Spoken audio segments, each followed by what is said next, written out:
Howdy, folks. Welcome to Mosaic Team 5, our original Starfinder campaign. I am Joe Treff. This is going to be our Starfinder campaign, and joining me are my friends Matt, Cara, and Olive. Hi! We are going to play Starfinder tonight. But before we do, a couple of quick announcements. I have color! Yeah, we have changed our lighting situation around just a little bit, so if people are cast in shadows, that's why. We'll wait and see what Dan looks like when he gets here, but that's the scene I'm actually most worried about because it's just the way that the posters block the fill. I think. Yeah. But we're working on it. We're working on upgrading our stuff constantly, and it's all thanks to you. All of your support makes this and very many other things possible. We have just like so PBS. much. What was that? Just like PBS, WGBH. Now more than ever. Yeah, now more than ever. We have a lot of different things that make possible, and you can see all of it over on our social media at AlberonRPG on Instagram, on Threads, on Blue Sky, on Patreon. We have things on our table quite often. Right now, you can see the Directive Zero. You can also see a bunch of people way off in the distance. Every hex equals 100 feet.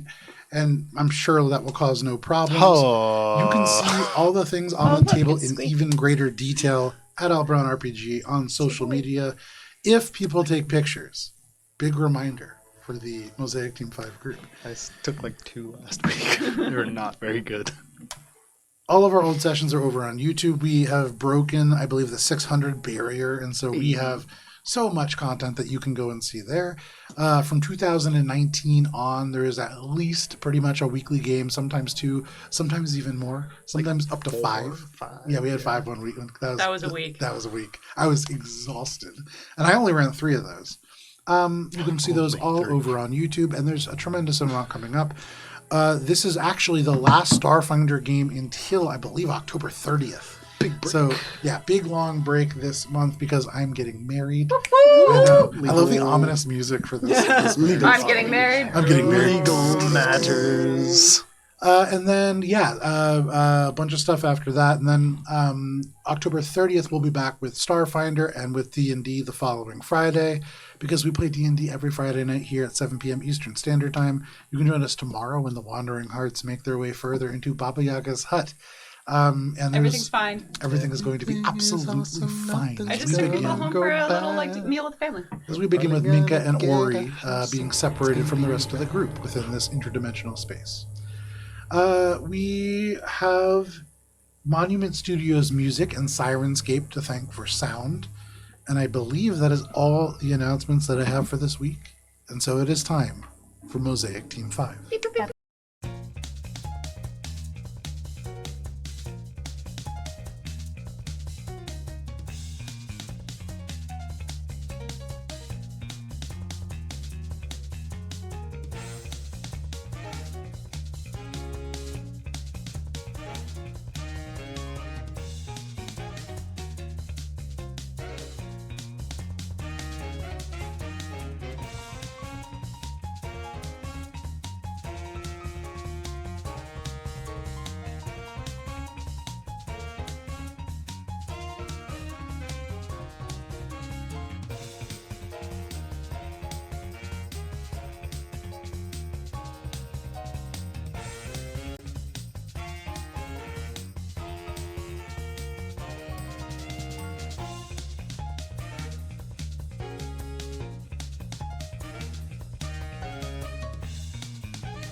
Fruit for the spa water and the milk. And to Cara for the recap. For the spa water. Mosaic Team 5. When last we played, Mosaic Team 5 and Team 1 were having just a casual debrief and brief for their upcoming mission in Ora's Bay. The major issue seemed to be how to get the teams onto the planet itself, as the planet was surrounded by a GPF barricade and a recently installed Rentropy ring, drawing all of the trash from the planet up into the atmosphere and beyond. Kind of like a ring of Saturn, but gross. Oh, sorry, you're not on screen. Never mind, no one saw that. As we discussed the various options, Peep alerted us to the presence of a satellite seemingly unmanned and sent to be filled with automated shuttles full of trash, theoretically. We discussed the merits of potentially taking this space and decided that it would be best if Team 5 took on the infiltration, while Team 1 provided interference in the form of a flashy, large ship that could draw away any unwanted attention. In the future, we would have people sent down via package direct to the Rocco site, the site of some sort of rebellion that has been fomenting. I love that word. Plan in place, and with a few insults left as a parting shot, Spice clarified the hierarchy of fathers, and Team 5 made further preparations for their mission. As they were discussing, it was decided that since they had a bit of time before Debussy could get to Lola's Diner, their next contact, of course, they would spend a little bit of extra time at the vivarium for a little bit of R&R and a little bit of reflection time, catching their breath, as it were, after the revelations that some people had. Bubs took a moment to be with his sibling, Cindy. Cindy? It's Cindy, but he calls her Sydney. Cindy. Okay. He says Sydney every time. Don't know if we're rebranding Cindy or we're like sticking with cinders. Yes. it. Yep. No, I figured it the first time. Just didn't know if we were rebranding. Cindy Anyway. like cinders. Yeah. Do we need to get one more time? Cindy. Cindy like cinders. Cindy like cinders. Where they discussed their personal growth and the adversities they've had to overcome, and doubled down on the importance of their mission to help their siblings find their way in the galaxy, and the knowledge that sometimes you cannot save everyone.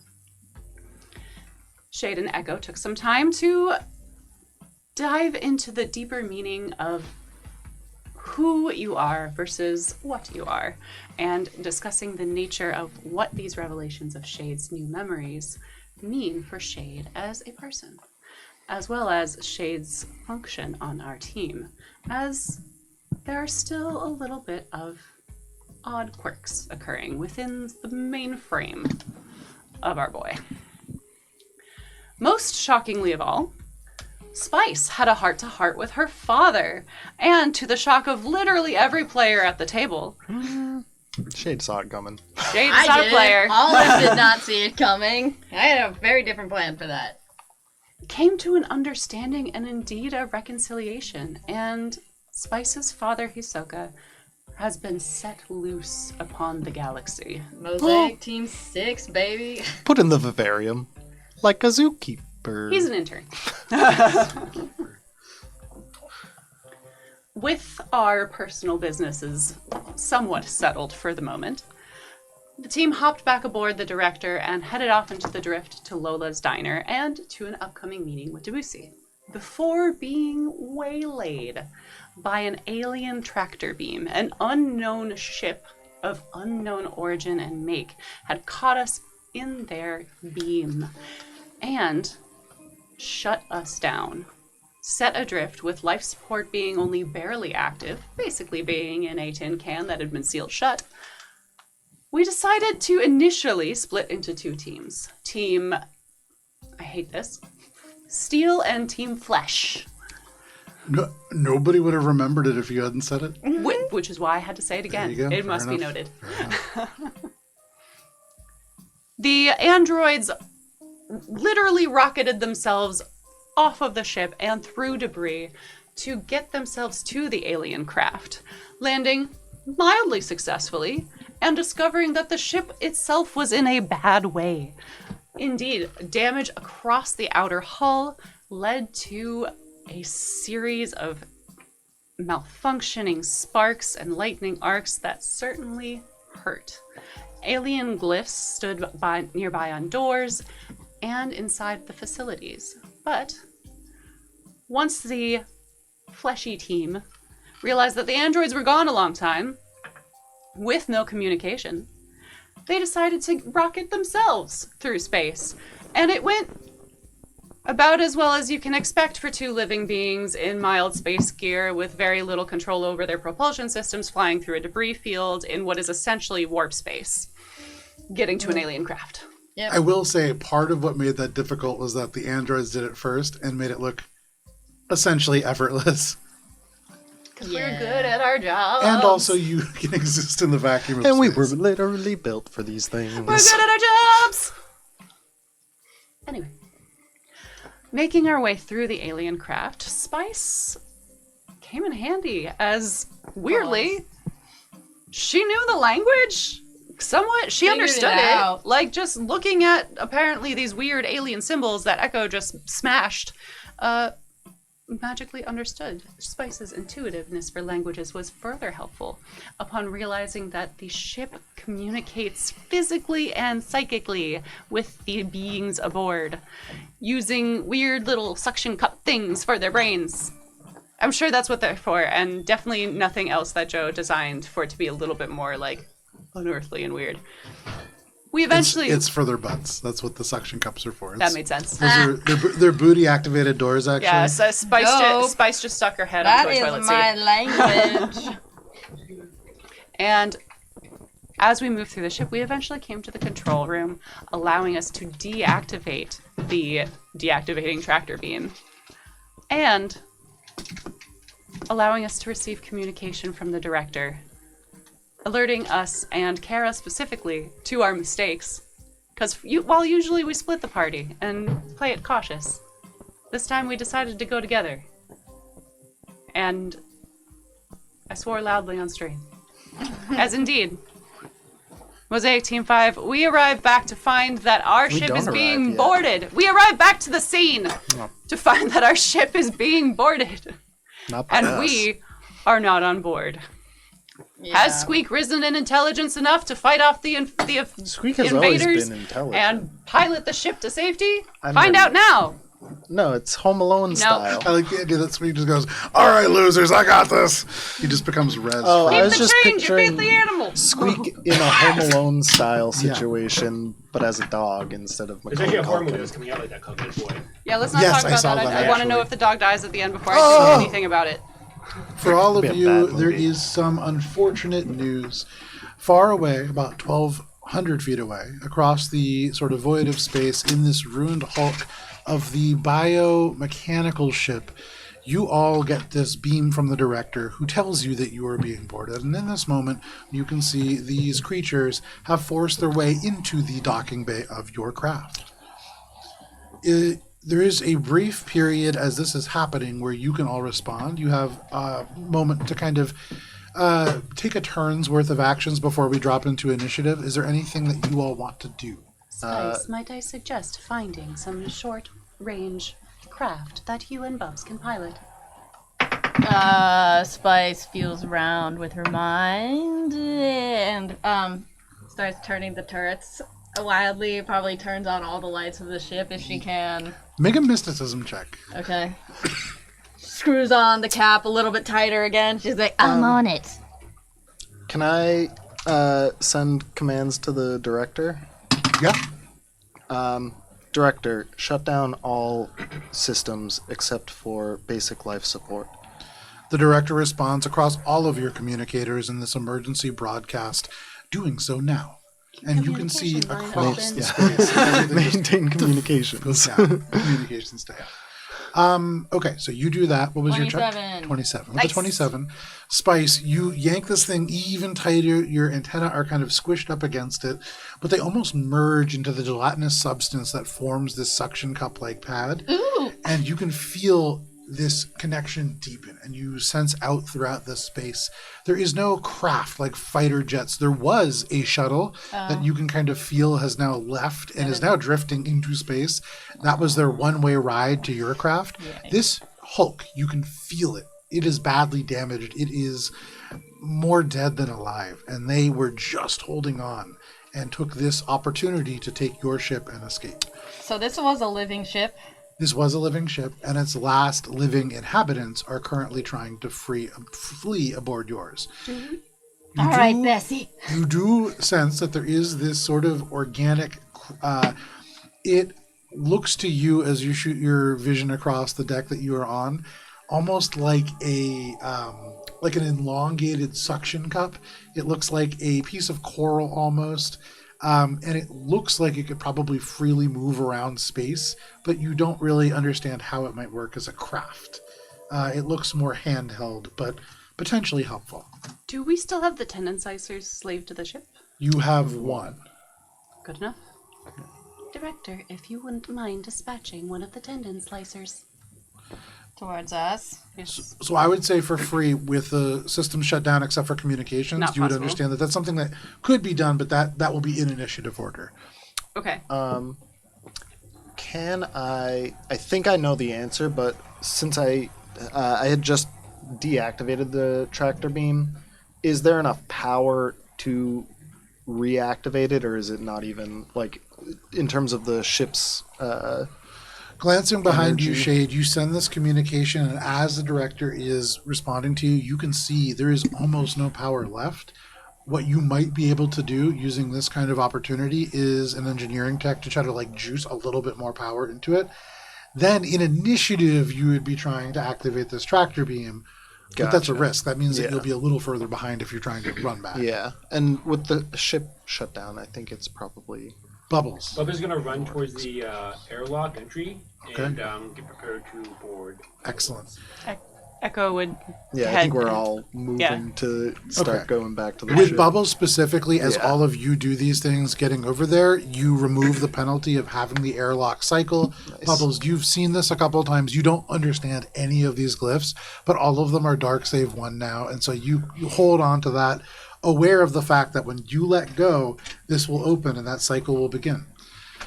So for all of you, you send these communications. Spice, you reach out and kind of feel the status of the ship. Can I have all of you roll for initiative now as things begin to get a little bit more hairy? Oh my god! Ooh, 10 plus 4, 14. love that. Oh, 15. Wow. Went up. And then Oh, is it a new day? When's the next day? it is a new day. You should all have your rerolls back, I believe. If these rerolls can be used for initiative. I'm gonna use my Why would you reroll re for initiative? Okay. I rolled a fucking 1. I rolled a 2. It's okay. Squeak rolled a 5. That's better. Okay. Oh, Echo's gonna be before Squeak, so that's fine. Squeak. Okay, anybody natural 20? Be safe. 30 to 25. 23. That is not amongst those numbers, but that's okay. Sorry. Oh yeah, that's lower. Yeah, 25 23. To 20, including 23. Shade at me. 23.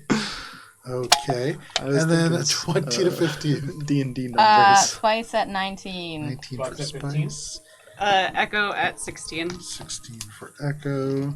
Bubs at 15. Okay, we love this.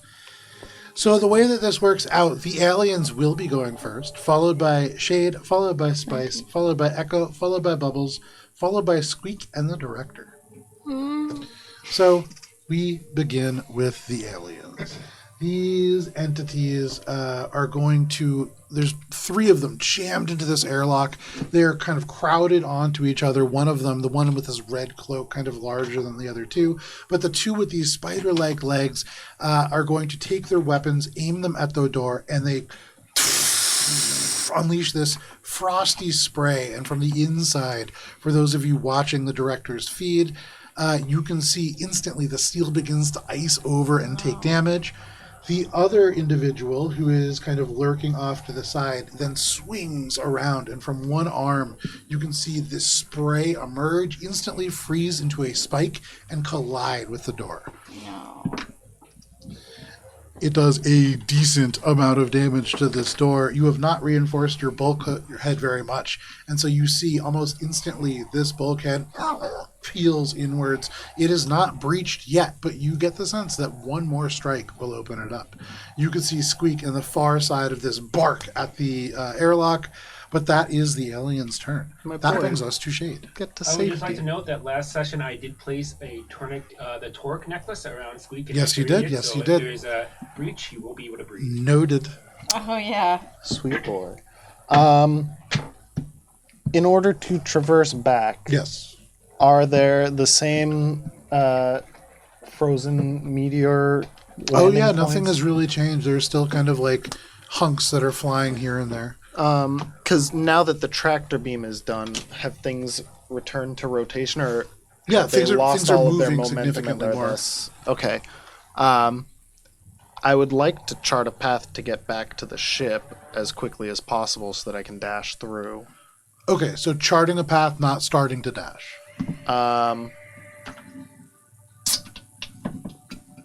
Dash. Dash? Dash. So one thing, let me ask you guys this. You're all clustered together in this initiative order.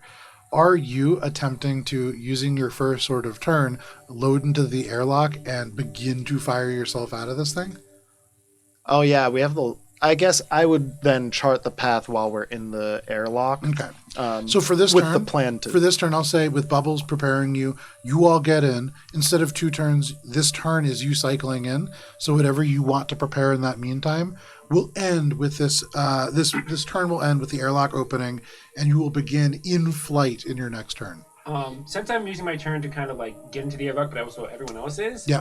Could I actually use an item instead? Which item? I want to use the emergency beacon, Yeah, for sure. and I want to because it's a big flashing light, Absolutely, and it also yeah, has kind of a radio signal that I could probably communicate with my comm unit to probably direct myself, hopefully through space. No, but you What? can activate it, and the light will definitely be there. Okay, there you go. Yeah, That's good enough. absolutely. Light will help me. And there is like a localized pulse, so like somebody could locate you should you get lost. Okay. Echo certainly did ask helpful the for director that. to send out the tendon slicer, so could tell him to aim for your light. This is true, and on the director's turn, that will definitely happen.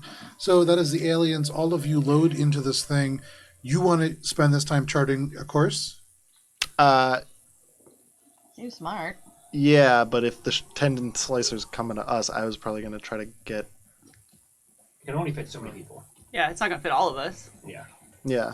I guess I'll just chart the path then. There you go. Make a perception check.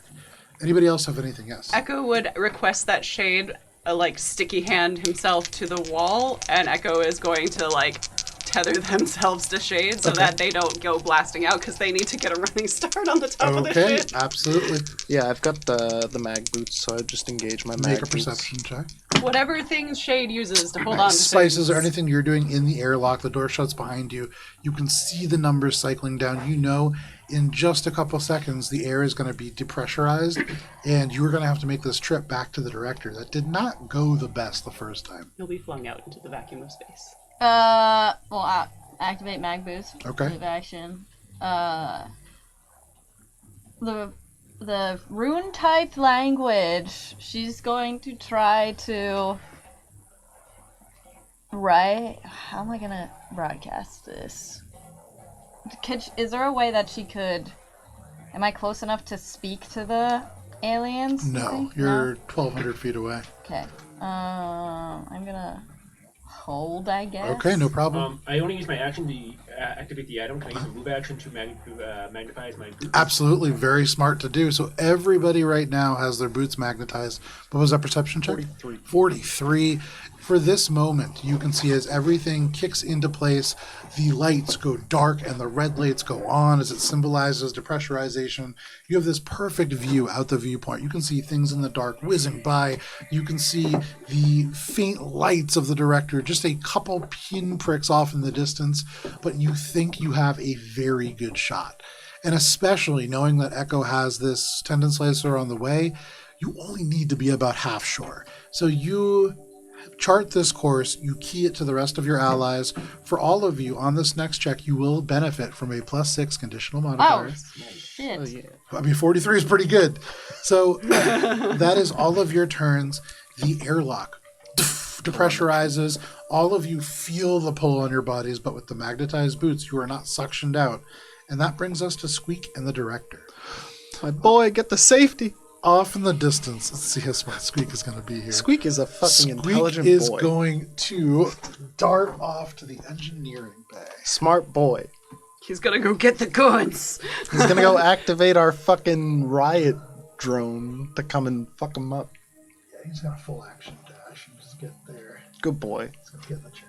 Good boy. Such a good boy. Yeah, Squeak. Full action look cute.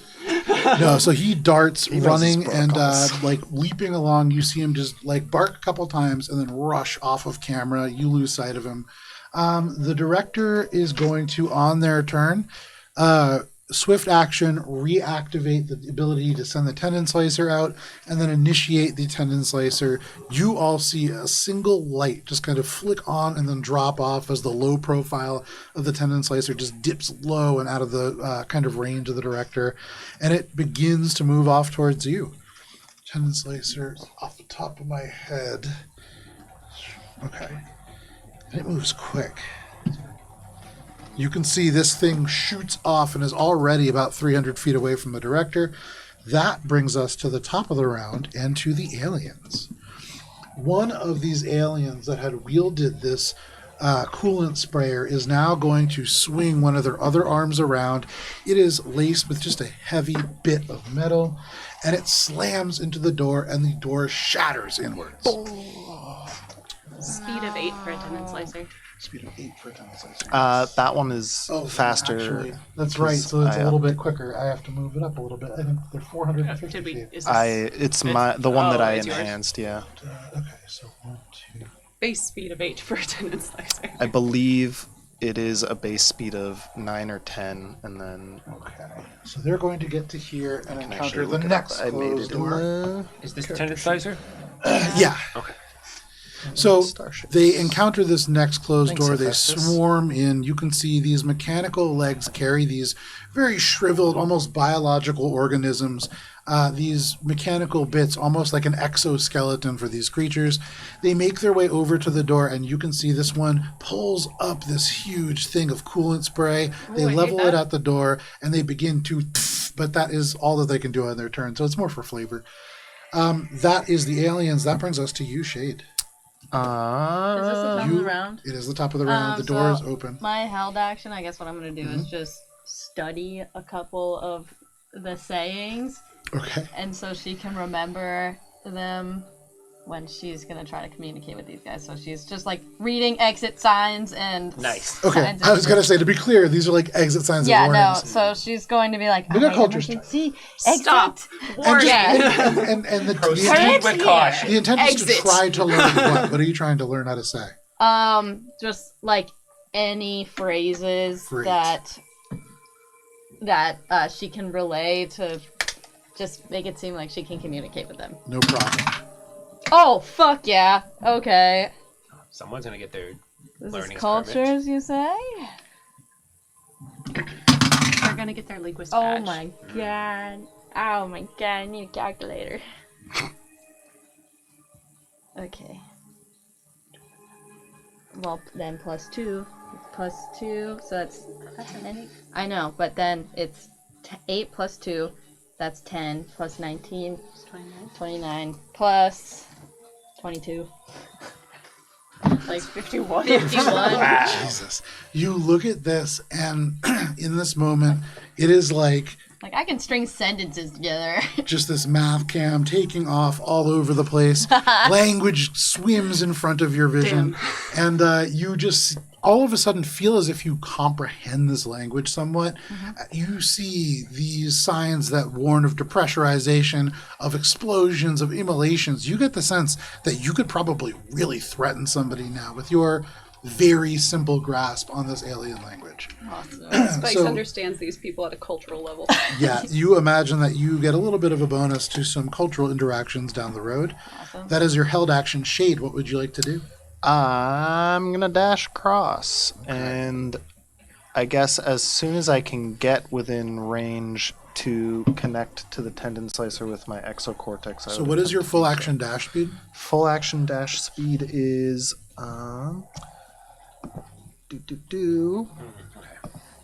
let me see. With jet dash, that is And Spice, you're on deck. Echo, you're after that. 6 times 240 feet. Okay. Shade, you fling yourself out of this space, demagnetizing your boots right at the last step, and you fly across. You have to dip down low, use little sparks from your boot-mounted jets to kind of manipulate your flight path. If you've ever played the Halo ODST game where you're like flying down into orbit, it is very much like that, but dark. It is almost pitch black in this space. And so as things whir by, you can hear nothing, but the pressure sends these waves across your sensors. But you make it into the darkest space, no injuries, and you can just see about 600 feet away this tendon slicer, still well out of exocortex range, but this kind of glint off of the cockpit. It is virtually invisible in this dark place. But that is your turn. That brings us to Spice. Spice is going to rub her hands together, and then just adhere her hands to the back of Bubbles' shoulders. You think to yourself, we survived the first time, and that's good enough, and you just adhere your hands to the back of Bubbles. Bubbles, your system's all keyed into the various kind of... Never strikes twice. You have an atmospheric torque on, you have like the spray, you have your sensors. They all just kind of flash warnings as this creature attaches to you, but you clear them. I could have used that a couple Parasitic early relationships. seconds Oh yeah, to for warn sure. me. Anything else, Spice? Doesn't say anything. Nope. Okay, there you go. Says Silently, nothing. you adhere to Bubbles. That brings us to Echo. So Echo had like latched onto Shade for when the airlock opened, so that they wouldn't be shot out into the vastness of space. And when it's open, they have spider climb active always, and so they climb up the side of the ship basically. Like run in a loop, Sonic style, and zip out. So they go as far as they can to getting running leap, and also recognizing that they will have to like Sonic style dash around So lightning. large hadron Absolutely. collider. So you go this. to the very back, you rush up, almost just up the side of the ship, and then right around the side. There is debris just pinging off the hull. There is elements of this asteroid that is just like right next to you, slams into the ship, almost rocketing off. And for just a moment, you have to reactivate your mag boots to like a clunk on, and then continue to rush across. And you round the corner and dash like a railgun straight off.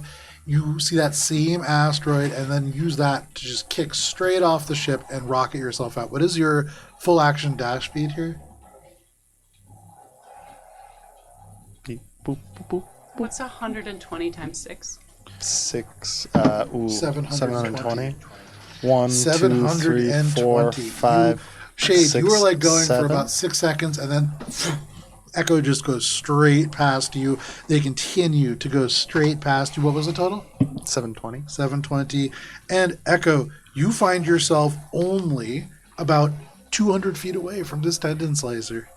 Echo is looking to like bypass the tendon slicer so that people who cannot breathe in space can use it, and because they're almost all the way there anyway. No problem. Quick logistical question. Yes. We only have one airlock? No. Technically, you have 2 airlocks. You can get in. Through the hangar bay. Technically 3 if you want to consider the. I wasn't considering the hangar, thank you. From where Bubbles is in the gunner seat, there's a top-mounted airlock as Oh, well. perfect. I Echo did would not be know heading that. for that one on the next turn. Yeah. Okay. No problem.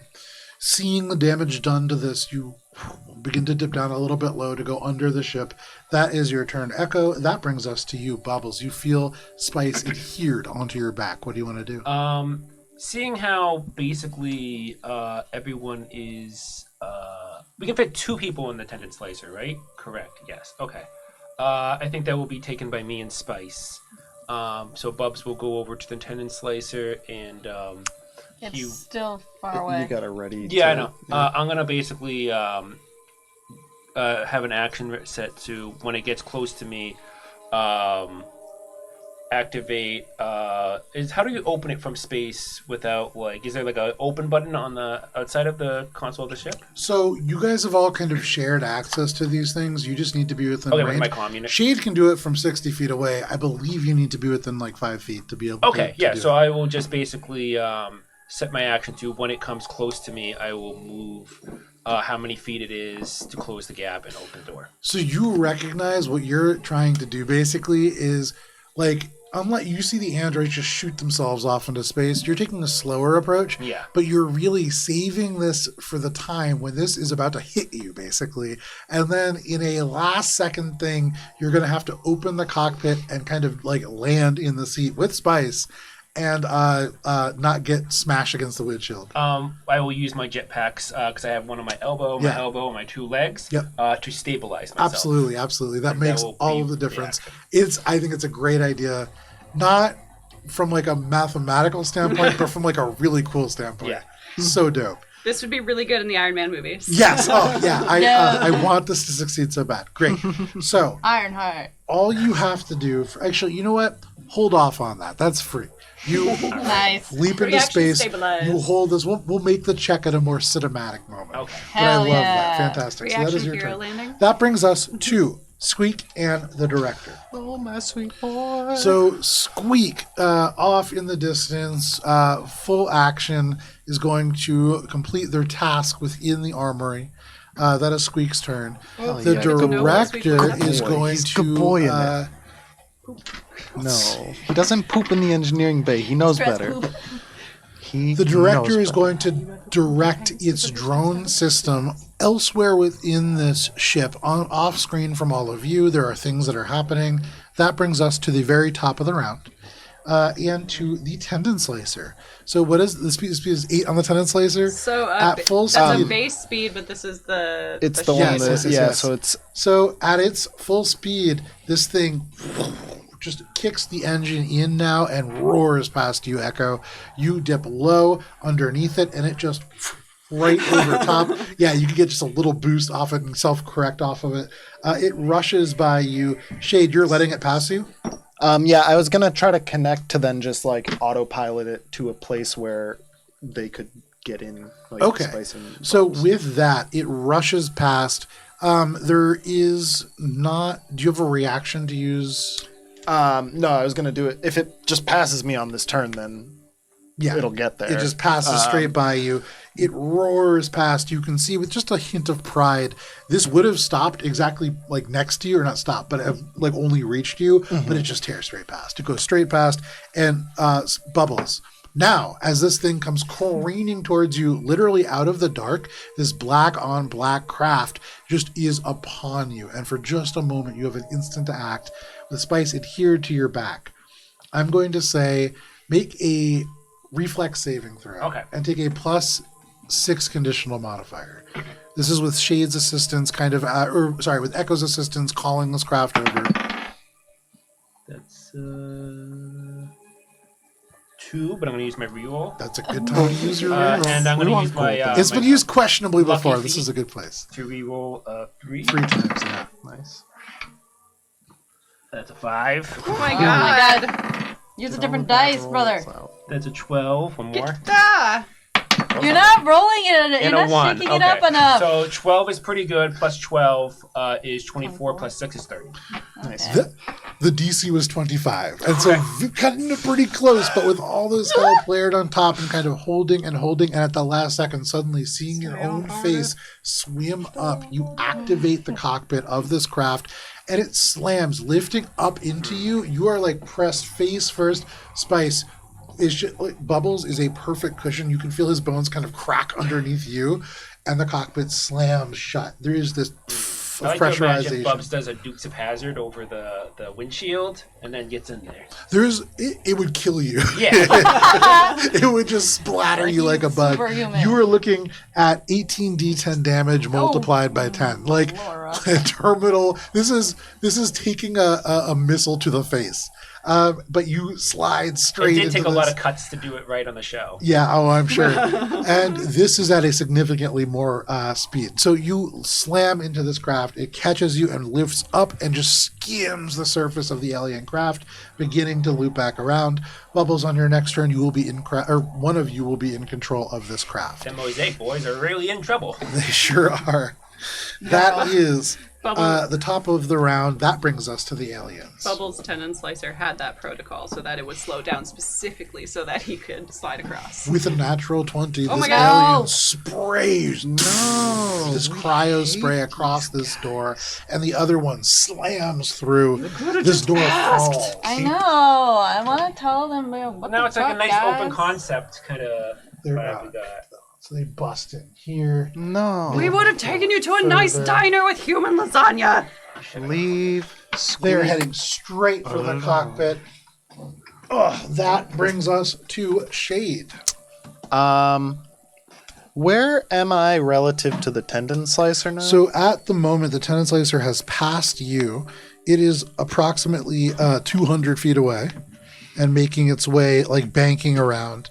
You are 400 feet away from Echo, and then an additional 600 feet away from the craft. Can I calculate my trajectory such that I can ready my action on the turn that the tendon slicer comes back around to essentially hitch a ride and mag boot onto it to hasten my own getting over to the airlock? So doing nothing, you're going to move 240 feet. You can use your movement to increase that. Bearing in mind, like, arrival is an issue. You can break 240 feet because that's just your full movement. Anything further than that becomes like falling damage at the end. I don't take fall damage, so I'll be okay. Oh yeah, there you go. There'll be no problems then. No, I think though if I still have, so I am gonna move regardless, Yep. and then I can add more movement onto that. Yep. Okay. So I think I can just move there if I dash because that's double. There you my- go. Yeah, my move absolutely. You dash. Isn't But I'm dash gonna 4 go. times? Echo. I have a feat. Yes, 6. So Two, all of a three, sudden, for one of the first times ever, I'm gonna go over Shade this way. comes Actually, roaring up behind you and I'm going for this one. makes it 30 feet past you. Oh, Just straight up using every bit of their speed. You can see the flares from all of the jets attached to Shade's body. There's no like brakes that are attached to this. And the speed is I mean, you're aware of how fast that you were going. But you two roar towards this ship. I got stabilizer springs. I Yeah. don't need stabilizer. I'm gonna use my stabilizer spring knees to land the space shuttle knees. Columbia. So no problem. You hurtle towards this thing, building truly hard to calculate numbers. But that is your turn. That brings us to Spice. Spice, you are slammed into the cockpit. It begins to repressurize. You are like kind of smushed atop bubbles, but you have the entirety of the controls in front of you. yeah. So she straps in. She's like, "All right, here we go. Lock in." And then she's going to absolutely spin the ship around. Wait, Spice, we don't have our seatbelts on yet. She doesn't need. I don't need one. And I start do. Shooting towards our ship to get inside. Okay, so you take this craft. It's okay. You slam the accelerator forwards and Bubbles underneath Spice. You can feel the entirety of Spice's weight multiplied by 3 as this interceptor turns in a tight arc and you are kind of crunched underneath. But you make your way forwards and using the tendon slicer, Echo, you are caught up with not only by just Shade, but on the other side you see Spice and Bubbles in the tendon slicer a mere 100 feet behind you. You guys are heading for this airlock? This is like when I'll go for whatever one my teammates are going for. So We're splitting. okay, so we'll go for the we're other. pincer Yeah. formation Okay. right now. So I'm There you 100 go. feet away from Echo, so like over here. You and Bubbles screeching towards the craft, all of you making your way back. That does bring us to Echo. Do not remove your respiration devices. And then, Director, engage hangar door.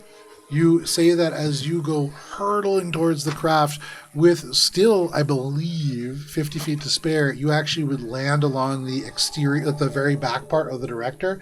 So you can kind of make your way around towards... Are you going towards the Bubbles entrance? You're going towards the... They said to engage hangar door, man. Okay. So... They have hopes. No problem. That will happen on the Director's turn. You cling to the edge, kind of waiting for this to open. Anything else, Echo? Is there a way to engage it from the outside? Yeah. Can I, or is it because the Director is... I mean, it would be kind of a duplicative effort, and you would need an action for, like, a mechanical check to, like... I just floated. Yeah. You want to do that? Yeah. Make an... engineering check. That's the word. Nice. 41. 41, easy. You look and you can see the glint of this wheel, and you use your momentum to catch the edge of it and just wrench it. You can hear damage occur to the inside of this mechanism, but you twist it hard and the ramp descends. There is a huge gust of oxygen as you depressurize the cargo hold. You can see, unfortunately, the carrot. Oh no, you welded these things down, not you, but I as a didn't. group, these were attached As a down. group. You do see detritus. You see little bits of trash get sucked out. Hey! You see a few little elements of Christmas decorations No! sucked off into space. But Drippers. Echo, you see the Directive Zero, the interior of this cargo bay, relatively dark as the power is mostly out, and you can see dead ahead of you these aliens. If Echo has movement, Yeah, Echo's gonna move. there you go. You rush aboard. And is this door actually closed? Or No, is- they're it's open. busted. They're busted They busted open. It's open. I just couldn't pull it out. Oh, They gotcha. blew that one and It's they an open blew concept these. now. I think I peeked at it shut. So I did a landlord special. have they themselves like suctioned themselves to the deck, or are they experiencing the sudden burst of When that atmosphere? happens, they don't move. They seem to just be still, as if the laws of physics don't seem to apply to them. Hate that for them. It's pretty nice in this Sydney. Echo is Are just you going. stopping right there? Yeah. Okay, Echo wants to grab their attention. absolutely. You are there. You can grab their Anything else, attention Echo? by shooting them. I can't. I used my action already. Anything yes. else? Okay, That's that it. is your turn. That brings us to Bubbles. Uh, You are in this craft. You are kind of turned backwards. Yeah. You can feel it accelerate. You can't really see what's going on. Bubs is gonna hold an action for when the ship gets close to the airlock. Okay. To basically, You can bring us there. yeah, to basically jump in. But I want to just make sure Okay. that he says to the director, Sure. as a free action, Director, can you please maintain course on the interceptor so it doesn't fly away from out into space? As I eject. Affirmative, Bubbles. What the fuck are you doing? I don't want it, because like in space you're always constantly moving, so I don't want to kind of Yeah, just but like we're on jump a out. ship. I'm Not holding for my action to long. jump out when we get closer. Yeah, Why so would that you way do that? they So can that just you can carry get you on the across. director. Yeah. So- I just don't want the interceptor to fly off in space, because in space you're always kind of constantly moving a little Yeah. bit. No worries. So that is your free action. You still can't really see, but you kind of squirm into a position where you can maybe act a little bit better. That is your turn. That brings us to Squeak and the director. Let's see here.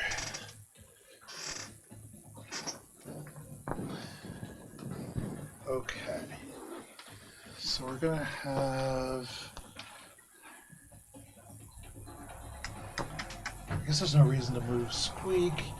The director is going to have this thing pop out of the air vent right here and begin repairing this. Oh, he should have moved too.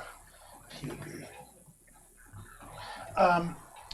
And the repair drone just drops out of an air duct in the damaged cargo bay Nice. and immediately begins to repair some of the exterior damage. Good job, buddy. That is the director. On their turn, you can feel, Spice, your craft. Suddenly, the controls jerk in your hands as the director takes control of the interceptor and steers it on a course. Okay.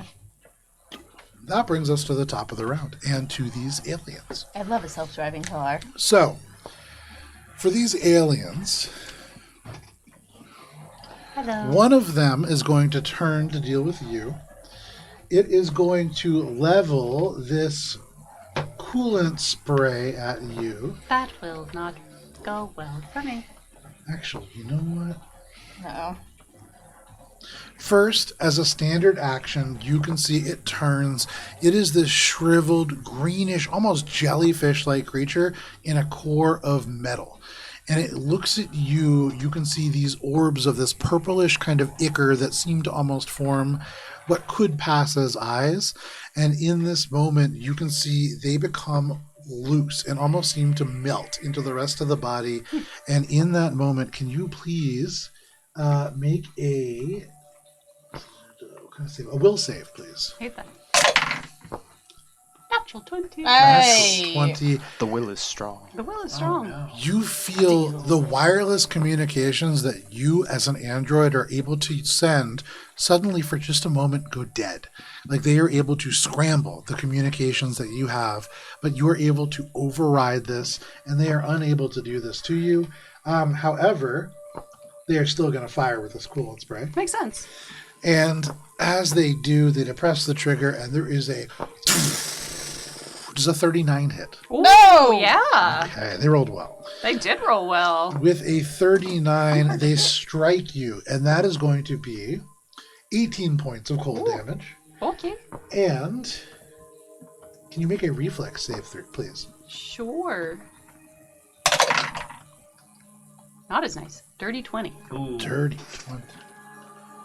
With that, as this coolant strikes you, it just crawls up your legs, it crawls up your body. Your momentum kind of slows for a moment as you become entangled. Hate that.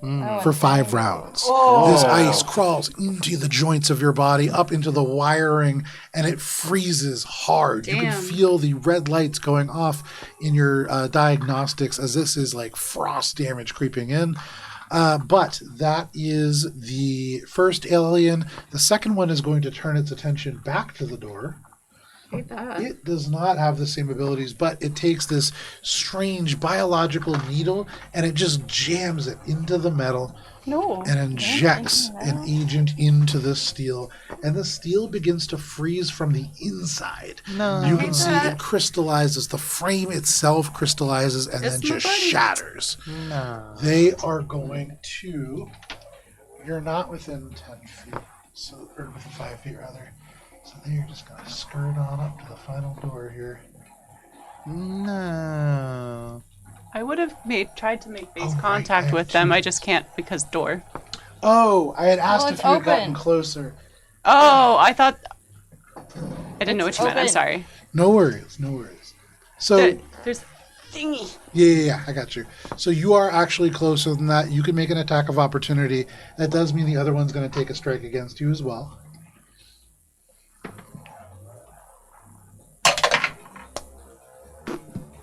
I highly doubt that hits. That is a You're too cold now. math. 23. 23 is a miss. Yeah, figured. They move off and you swing, and it is like the metal just bends around your strike. But they get out of range. You try to follow, but you are entangled. This other one, now that you kind of lurch into the doorway, is going to swing out with this blunted metal limb. That is going to be a 33 against your KAC. Nope. It clangs straight off the reinforced armor off your back. You were able to turn the blow aside. That is the aliens. That brings us to Shade. Okay. So 480 feet of speed up jet momentum. I'm gonna move that now, right? Uh-huh. So You were a mere 160 feet away from the ship. 500 feet. So 1, 2, 3, 4, 5. Right. Puts me about there. Well, you're on the ship. If you're only 160 feet away from the ship. If you continue to move, yeah. Yeah. Full action move. But I want to like prepare to land with the momentum that I've accrued. So I'm gonna like do the reverse thruster kind of thing. Okay. By So still a full action move, but you use part of that to slow. yeah, like basically dash enough to get enough momentum this way, and then use the rest of the dash to like dash backwards essentially, so that I like I would lessen say my in land, zero G, so that I is can the- like that would drag to normally it. be for free. I would say because it's in zero G. Make a acrobatics check. Okay. And it's a relatively low DC, but it's I think I've a got- challenging maneuver. I've got some At the speed stuff that with you've my accrued. clinging hands and whatnot that give me bonuses. So I like the idea that the repair drone finishes the door, and then you just tear it straight off with this landing. do I still get the +5 or the +6 from my perception thing earlier? No, the that was path? for Okay. making your way through. Okay.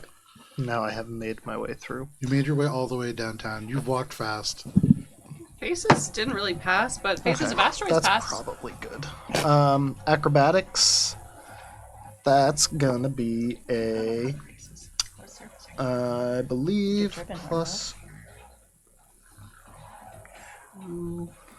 37. Yeah, fantastic. You tear towards this space, and as you come flying towards this, you can actually see the repair drone tuck itself into the corner, almost bracing for impact. But you turn, and you turn all of the thrusters on full bore, but you still slam in through the door, slam onto the deck, kind of creating a shower of sparks into this room. Echo, you feel the vibrations of this across the deck, even through the vacuum of space. You magnetize your boots. You are on board the Directive Zero. I'm just putting myself there, but I'm probably closer to the entrance. Yeah, probably like in the bay, but Yeah, with there's the just drawer not there, it'd be room. tough. Yeah. That is your turn, Shade. That brings us to you, Spice. So the director is taking us where? The director has you currently. So actually, we'll say on the start of your turn, the director has your ship move 8, which is 1, 2, 3. So it gets you straight. Will actually get you a good 100 feet past the ship if they want. And in doing so, Bubbles, this does trigger your held action. Nice. So here, go ahead and make an acrobatics check. So the director is not having us dock? No, Bubbles has it so that with the door open, he's going to jet you across and straight in. 17. So there's a possibility that you can Plus. take your turn already aboard the Director Zero. Okay. Dirty 20. With a dirty 20, it's less elegant than you would hope for. And at this velocity, this is a challenging maneuver, but you jet yourself out. You can't even see where you're going with Spice sat atop you, but you tear through, and you're glad that Spice didn't buckle in. Because in this moment, you kind of clang the top of the bubble around your head on the door and just barely skid in. But Spice, you are kind of thrown prone from this. Okay. Bubbles, you're able to land standing. Isn't she adhered to me, though? Oh, yes, you are adhered. Yeah. So Bubbles and Spice, place yourself within 10 feet of the landing bay. Okay. So in a way, you did buckle up. There you go. And so you slam into this craft. Echo, after that initial thud, there is a slightly smaller one from behind. Nice. And you are aware of your team now being aboard the ship. Close hanger. The hangar will begin to close in the director's turn. That Still is technically there. Bubbles, your held action. Spice, your turn begins prone on the director. What would you Spice like with to her do? mind is going to scream out, "Wait! Hold your fire!" To us? No, in that alien language. Telepathy. What? Proceed with caution. Yeah, there you go. Proceed with Keep caution. going. Make a diplomacy check. Okay. And Please stop. this is really, you get the sense they're pretty driven. This is more to confuse them than Stop, really caution, danger stop them. ahead. Yeah. She just starts yelling out. Kosha safety Yeah. protocol. Whatever you Beware believe the from their closing doors. signage. Yeah. Beware the Mind the gap. Team lift, anything over 50 pounds. If you see something, say something. Okay. Eye Hard wash hats required in this station. area. For a good time, call 37. with a 37. Spice arrives and begins to shout out in an alien language that is unlike anything that you have heard. It seems to be almost rough on Spice's throat because Well, it's not her mind, designed. right? They're oh yeah, telepathic yeah. This is creatures. telepathic. So the sensation that flows through all of you is loud. It is unpleasant. And for a moment, you can feel this almost tingle on the tips of your toes, almost causing you to like lift up just a little bit. It flies through the corridor, and you see for just a moment the one at the cockpit door hesitates, and they turn. But they turn back and look very dedicated towards their path. They might be slightly distracted from that. Oh wait, didn't I get a +6 for You did. Okay, that You was did. that's what it was. Anything else, Spice? No. All right, you kind of Oh, face plant. move action, get up from Move prone. action, you Yeah. stand. That is your turn. That brings us to you, Echo. You should probably Echo, you are entangled. You can see this alien almost at the cockpit. There are two others kind of barring your path. What do you want to do? I was hoping to not have to use these so soon. But Oh, it doesn't Jesus. seem much of a choice. Oh my god. Actually, no, you we're doing? gonna try. Is there a world in which it is possible to roll a grenade? Yes. Safely? With grenade proficiency? I am carefully reading the item description right now. Please hold. So, yes, I'm going to say it's through 3 doorways that have all been busted open. It is past 2 aliens who could both choose to intercept it. And then, so, yes, it is possible. It's tough. And we already have no air in the ship, so if you break the windshield, it doesn't matter. I mean, some of the areas are yeah, still wait a second. holding Echo air. reaches into their null space chamber and pulls out a containment grenade Okay. Oh, cool. and basically tries to Contain. ski ball it across the deck to hit a guy at the door. Okay. Bank shot You're it going to off the door. ball it across the deck. Okay, so go It's ahead. not a bowl, it's a ski ball. You want to land it, right at their feet, basically. I wanted to hit him and engage. Okay. Go ahead and make a attack roll. You're proficient, yes? I'm not. You love this. So -4. Right. I think having grenade proficiency also lets you position it based on the landing more. It's good for spies. 25. A 25. This is a very difficult shot. Echo, you take this grenade and you hurl it underhand, but with a tremendous amount of force, aiming to just bank it straight off this corner, and you see that you are just a little bit off. But how much? Roll a d8, please. How many feet? Okay. 1 foot. You throw it and it slams into the frame and then just bounces perfectly off the edges of the door. It can bounce no further forward, and so it lands directly at their feet. Nice. They need to make a strength saving throw. They need to make, I believe, a reflex saving throw. It says... Reflex and then a Oh, sorry, strength. that's attack ability. I apologize. How do you find the saving throw on this Usually thing? for It's the in the- grenade, it's a reflex save to Yeah. dodge the blast. Yes, I know, but where is the DC? Oh, There it is. Found it. It says DC ability dexterity. Okay. So you throw this. That is going to be a 17, which is a failure. So roll 3d6, I I'm believe. excited to see how this works. That's if they succeed. If they're so the radius is 5 feet. If the creature is too large to be contained, the creature is shunted out of the area. Otherwise, they remain inside the blast radius, provided it's big enough to contain them. Okay, it's a 20-foot blast radius. Oh, so it makes a wall as well, kind of. It says 5 feet. Not a wall. Heavens! That's what I'm imagining. It says the radius is 5 feet. So 10-foot sphere. So, oh god.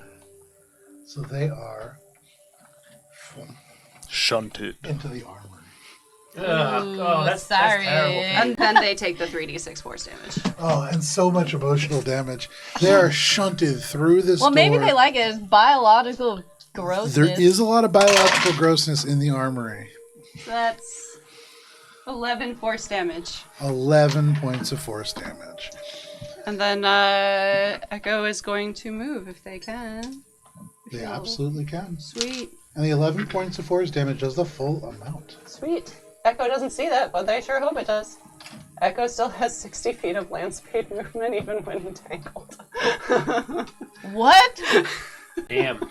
My climb speed is faster than most land speed when So entangled. you're just scuttling across the floor? So with the ice hair, with your legs completely inoperable, this is Echo taking their hands and just digging them into the steel. Echo twists horrifying. the metal and just wrenches it into these handles Technically and with spider climb, I pulls could herself go along across. the side too. Pulls themselves across. Absolutely no problem. You shunt them into the armory. Anything else, Echo? Nope, that is my action and my would be movement. Alright. And they do go past these things if you would like to. I would. Get I a- would. They each get a attack of opportunity. One's a natural 20. Well, Yeah. wait. I threw an egg. I took my attack of opportunity against the one that moved, and then someone else took an attack of opportunity against me, unless they get multiple reactions. This is a new turn. Oh, I lost track of which turn it was. So the lower one is going to be a flat 40. hate that for me. We love that. So luckily, it's not a tremendous number of dice. From the first one, They're probably weak from. we'll do the non-natural being 20 adrift first. The for so first long. hit is going to be just 24 points of bludgeoning damage as this blunted metal Malnourished. object just slams into you, and as it knocks you slightly off kilter, the other one comes up and hits you right in the throat. Is it slightly off kilter or is it mechanically off kilter? Slightly off kilter. Okay. The critical hit is going to deal Sir. 40 points of bludgeoning. Good God. As it hits you directly in the throat. Ow. You can't really Wait. speak. As it kind I of said I had damages the voice box. vocalization within, you are able to skirt by and you come up right in It's front of literally the a door. box, though. That is their reaction. That is your turn, Echo. Yes. All right, that brings us to Bubbles. Bubbles is going to fuzzy like use my mic last his week. action to basically float the remaining distance from like the door to like on the ship. Yeah, and you're technically aboard the In- ship. Okay, I'm on you, it. you- Okay. Yeah, you can start your turn in the hangar. Did the Okay. hangar shut after Echo had asked? Oh it yes, to? yes, you said close. They said Yes, close. it would have shot. 5, 10, 15, 20, 25. Yeah, I think I'll get. Thanks, Matt. It was breaking the immersion for me. It's really bugging me with that. Bubbles is Open going hatch to bay. get up right up close to them, and he is going to. Let's say Bubs has a charge. 'Cause, you know, Okay. it's a straight line. Do you still have spice attached to you? Yes. Okay. So Spice is like a cake, just that's failing. that's pretty tough. I would say with a full human being attached to you. Wait, no, I got knocked off, and then I was prone, and then I got up. You said they were No, you were you- adhered. You You were were still. adhered, so you didn't have to do that. Yeah. So I would say you can still do this. I'm going to say it starts with an athletics check just Whatever.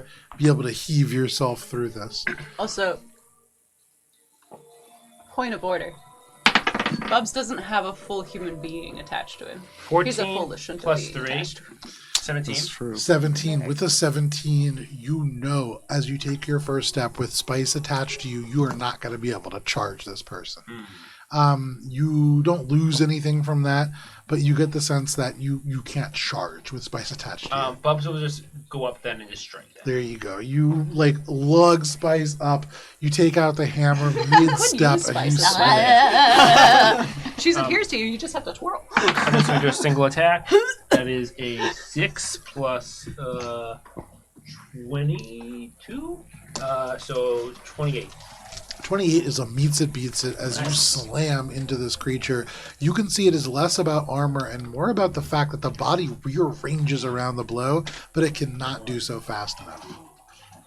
I'm just picturing Bubs like a football player who's had the ballet lessons for moving around the field, just doing a perfect pirouette Literally what I with was Spice on picturing his as well. back. Yeah. 10. Wow, a lot of 5s. 15. 25. 25 plus 8 is 33. 33 plus 22 is 33 plus 22 is 55. 55 points of what kind of damage? Bludgeoning. 55 points of bludgeoning damage. You slam into this creature. You can see its mouth opens, and with this kind of vacuum, there is no sound, but you see the little tendrils that kind of open up, made out of gelatinous substance, warble in this space. The metal seems to become spikier. You can see the goo that makes up its body begins to ooze further into the machine.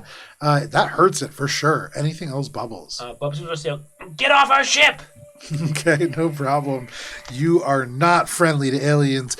That is your turn, Bubbles. That I like brings us hitchhikers. to Squeak and the director. They do have a guide. Aren't they refugees? The director has closed the door. You can hear the life system cycling, and you know that should somebody direct the director to do so, you can restore oxygen to this space. But that brings us to the top of the round and to the aliens. Are we the baddies? They're I mean- seeking asylum. Yeah, we're Well, killing they them. could have done it in a less violent way. They immediately get to the door, exiting the space, and make their way right here. They could Oh, have they used didn't their find it at They're communications. going to turn and fight with Bubbles and Spice. They were gonna leave us to die. Okay. So first, for you, I mean, they Echo, left their ship for a this reason. individual you have shunted back with this sort of element. They're going to now take this needle-like appendage, Oh, I hate that. and you can see it raises back, and it shifts through their body to become almost like a scorpion stinger, and then it lunges forwards. That is going to be a 47 to hit. Silvery barbs. That's a different campaign and a different system and a different time and a different place. Okay, so that is a hit. Yeah. Okay, so we're going to start with the basic damage. Okay. That is going to be 6, 7, 8. 9, 10, 11, 12, 13. So many That's dice. going to be 18, 19, 20. That is going to be 44 points of cold and piercing damage. Ow. And then, on top of that, can you make a fortitude saving throw, please?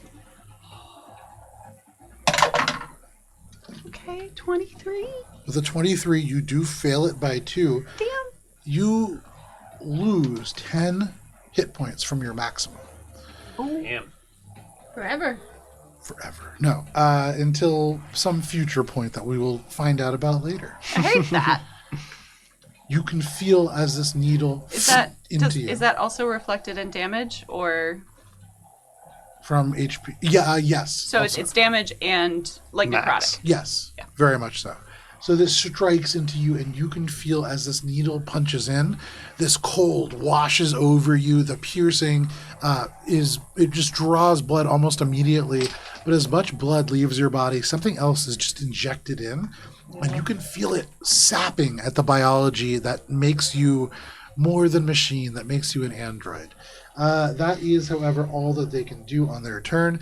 For the other two, I don't have many organic parts. you're going to have way fewer soon. I'm gonna. I'm This- gonna. I just got, is like, it the attacking the brains. organics or the machine parts? Yes. Well, yes. For flavor, though, the organics. Oh, well, that's fine. I suppose. For flavor. It's flavorful. Okay. So Seasoned with first, salt. Bubbles. You being sort of the primary instigator here, you can see the first one is going to bring up this kind of sap-like object and strike you. Yep. That is only going to be a 38 to hit. That is. All right. That is going to be 28 points of bludgeoning damage as this slams into you, kind of ricocheting off the top of your armor. You can see the second one seems to almost sense that your armor is especially thick. And so it looks around the space, seeing broken bits of metal from the doors. It holds up one goo-like arm from out the center of its body, and you can see elements just pick up, forming this cluster of shrapnel, and then it flings this little goo arm, and the shrapnel, like a shot, fires towards you. Can you make a reflex saving throw, please?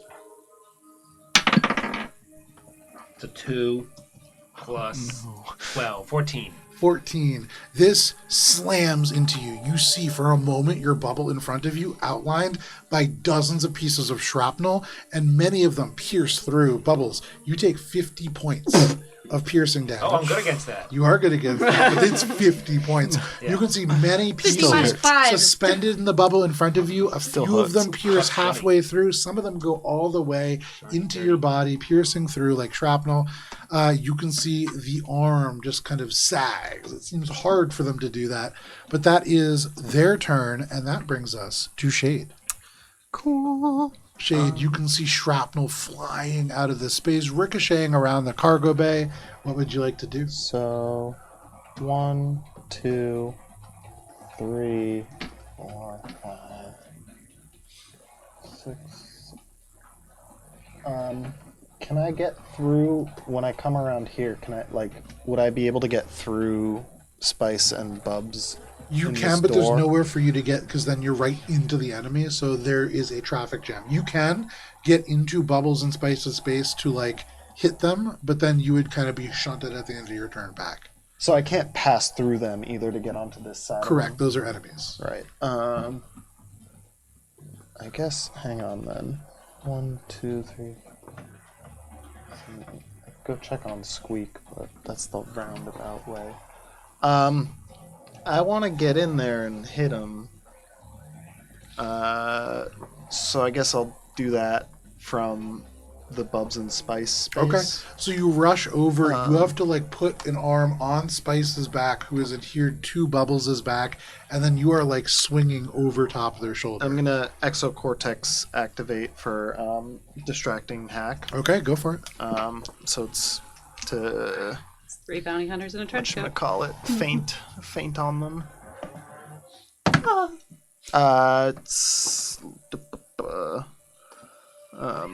It's an 18 on the die, so it's like a where is the 45. That is a success. And then make the attack. Okay. I'm gonna hit.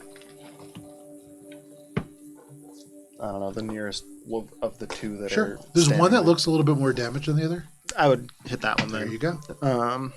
And I'm using the new sword. It's a lot of damage if I hit. Hell yeah. That's 38. That is a hit. Here in this space, you have to reach across Bubbles. For a moment, you can see this creature seems distracted, and so you strike. I might need some dice to borrow, because this is a lot of damage. This is the art of sword. like Spice's face, and then Bubbles' head, and then Shade's head, like reaching around the whole group to make this attack. I need one more. That's a lot of dice. What kind of dice? You need. It's D8. Gotcha.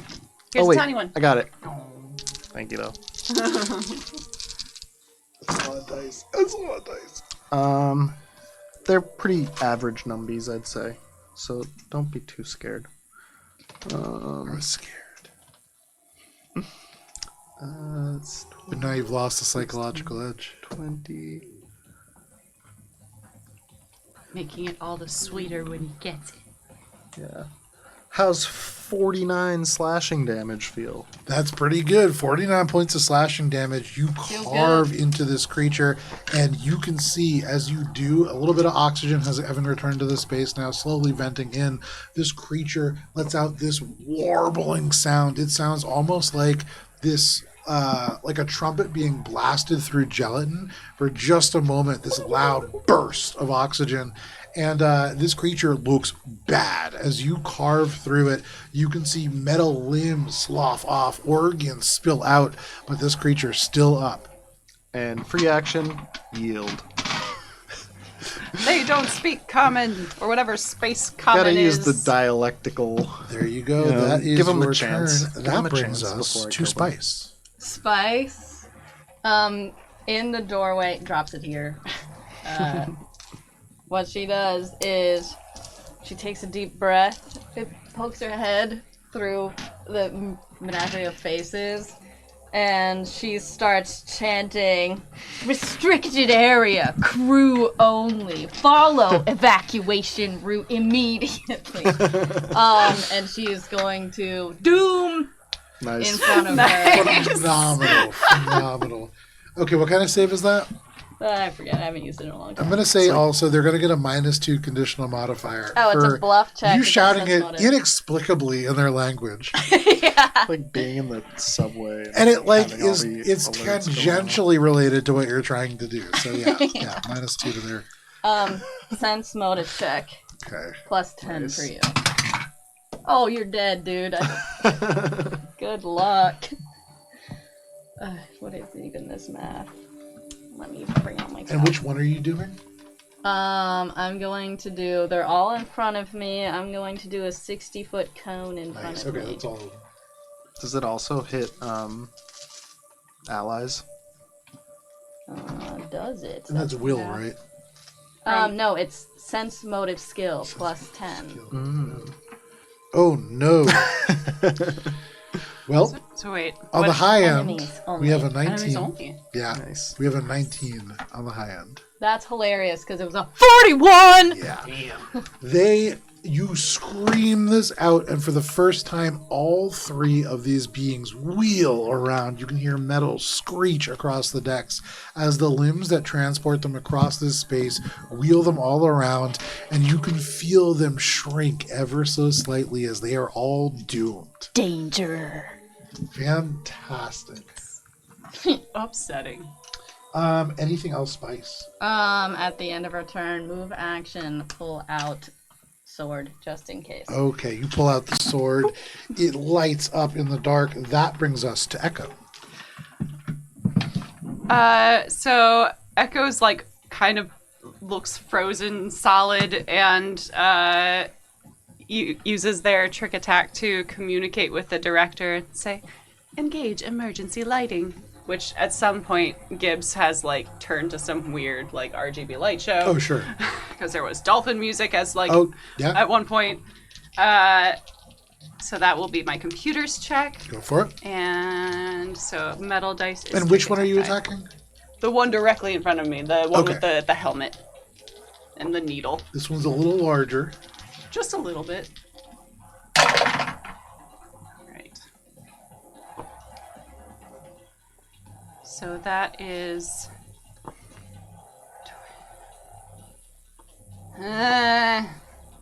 34. That's for the trick attack? Yeah, and it lowers the DC by 2. That is not quite high enough. Damn. No. Bummer. This creature still, the Use your goo-like echo eyes thing. seem to be I can only regarding use it Spice more than once anything per else. short rest. Oh. And my other roll isn't very good either, so it probably won't hit with a 27. So we're just gonna see if it just straight up hits with the 27. The 27 against? Sonic. So That's EAC? EAC 27 is just shy. There you go. Anything else? No. This creature shies away from your attack almost against Spice's screech more than that, and you miss. Anything else? That's your turn. That brings Whole us thing? to Bubbles. Damn. God, this is a nice fancy new It item. was I'm so close, excited to too. use was it. so close. I don't think Bubs can move. Because he's kind of stuck. You are kind of stuck. So Bubs is just going to attack. There you go. I'm going to turn on that for Warrior because Bubs kind of wants to he wants to relax. And which one are after you this. attacking? The one that you hit before, or the Yeah, other the one he hit before. There you go. Make your attack roll. Bubs is he's tired of this. He's want to a nice relax. He was promised. That's a significant natural one. wall. Oh my Natural god! one. Wait, Jinx! Reaction. I have a It only reaction. works for enemies, doesn't it? No. No, it works on failed. Does it work for attack You rolls? have learned to tweak the luck of not just your allies, but your enemies as well. Nice. Yes, you are right. Yeah. 15 feet. Attack roll. Saving By throw. changing an Attack roll. enemy's fate at a critical moment, you can deny them it's for enemies only. Oh yeah, this is Ah. for enemies only. Wait, no. You have tweaked the Unless luck, you have not improved. just your allies. It says, and by changing an enemy's fate. You tried this once before. You can't and it use. didn't do Yeah. The wording of it is That's confusing. You can get the jinx feat by having something that like gives a bonus to your allies. Yeah. there's like another a one. It's kind of like a prerequisite. Bane and Bless thing. So I'm going to do Rapid Warrior. And close enough. There you It go. was So very- Dang it. 5d10 plus 22 is 27. 27 plus 5 is 32. Was an ally hit near me? I don't believe so. Okay, No. so 32. 32 with 32 Bubbles. You wheel the hammer around. You can't move. You feel this fury channel through. You are just trying to get to Yeah. Lila's diner. You are just trying to get some human lasagna. You take this hammer and you swing with all your might. There is this Imagine As you you probably stab. So as there's you not enough room. stab There's this not room to forwards swing. and you just crush the goose straight into the metal. There is nowhere for the gelatin to go, and so it just out the back gelatin's like too a big for the Play-Doh mold. extruder. You crush this creature and it is dead. Since this is a standard action attack, Bubs is going to move. There you He's go. going to move into here, You have finally created some space. You duck into the crew quarters. and Bubs is going to say, "Quickly, guys, get in here!" Bub's holding space. Okay, they have no reactions, and so you are able to just skirt in there. Anything else, Bubbles? That's it. All right, that brings us to Squeak and the director. The director starts to just flash lights in the hallway. Echo, taking a cue from you, you imagine your trick attack will benefit from that, with them, the enemy, getting a -2 to their check against you next time. That is the director's turn. That brings us to the top of the round and to the aliens. Are they yielding? Doesn't seem like it. Especially since one of their guys is dead. Well, he yielded pretty easily. I think his flesh yielded. Yeah. This one. Is However, gonna it has to turn happen. towards The Bubbles. flesh was willing. And Bubbles. This creature is going to, as a swift action, take one of these almost like sacks of glowing blue off of their weapon, detach it, Nope. and just throw it at the door. Hate that. What? Bubbles, in front of you, it right into the doorway and begins to freeze up and forms a thick block of ice. You were actually pushed a couple inches backwards as it just seals the doorway shut. Damn. This creature turns away from you with Spice now holding the sword in front of the door. It is going to level the gun and fire it at you. Is it at disadvantage or at close range? It is at close range. Give me one Not second. disadvantage, but I think you get an attack of opportunity if you If want. you wish. Spice. Spice? Yeah. Yeah. Go ahead and make your attack. As it strikes out, though, this is spraying this glacial coolant at you. That is going to be a 39 to hit. Spice? Yeah. Yeah, dude. All right. Luckily, That's it is all of us. only going to be for 16 points of cold damage. Spice And laughs. can you make a reflex saving throw? Oh. Wait. To not get frozen. Reflex save, you say? Yeah. 26. With a 26, that is, I believe, a failure. How? That was like a natural 17. At this moment, you Gotta can have better feel the ice reflexes. creeping up your legs. It freezes your heels to the deck, and you can feel it almost entangle you for the next 4 rounds. Okay. It's not 6. That is that creature. The one that Is is looking Can't at they you, not attack? Echo. Did they not attack for what reason? Because they were doomed. No, they have to fight defensively. Fight They defensively, can't move. that's it, yes. The one who actually, and point of order, the one that turned to you initially, Echo, kind of seems to think otherwise. One of the limbs turns, and you can see the metal rearrange itself into a very rifle-like shape. And Like it is that going better to than the needle. aim that at Spice. Hate that, actually. Never This mind. will provoke an attack of opportunity from you, Echo, if you wish to take Sure. it. Let's do But it for 10 minutes. Spice, they fire this at you, and that is a natural 1. This Nice. stitches off and straight into the ceiling. Great, we're both doing poorly, so, you know. Okay, Do I there get you to go. do my attack of opportunity? No, because they're further up into the ship. There is one more That was creature a that different does get. guy. No, they died. They're dead. That is all the creatures. as That brings fucking us to dirt. Shade. Now the other one's gonna die too, because he just shot at us. He's not yielding, so I'm gonna Non-lethal damage them. it. Non-lethally slashes throat. Also a different campaign at a different time in a different place. Nah, I'm going for the kill. All right, you rush forward, sword in hand. For the thrill. Hoping you understand. Computer feint. Sorry, distracting hack. Okay, distracting.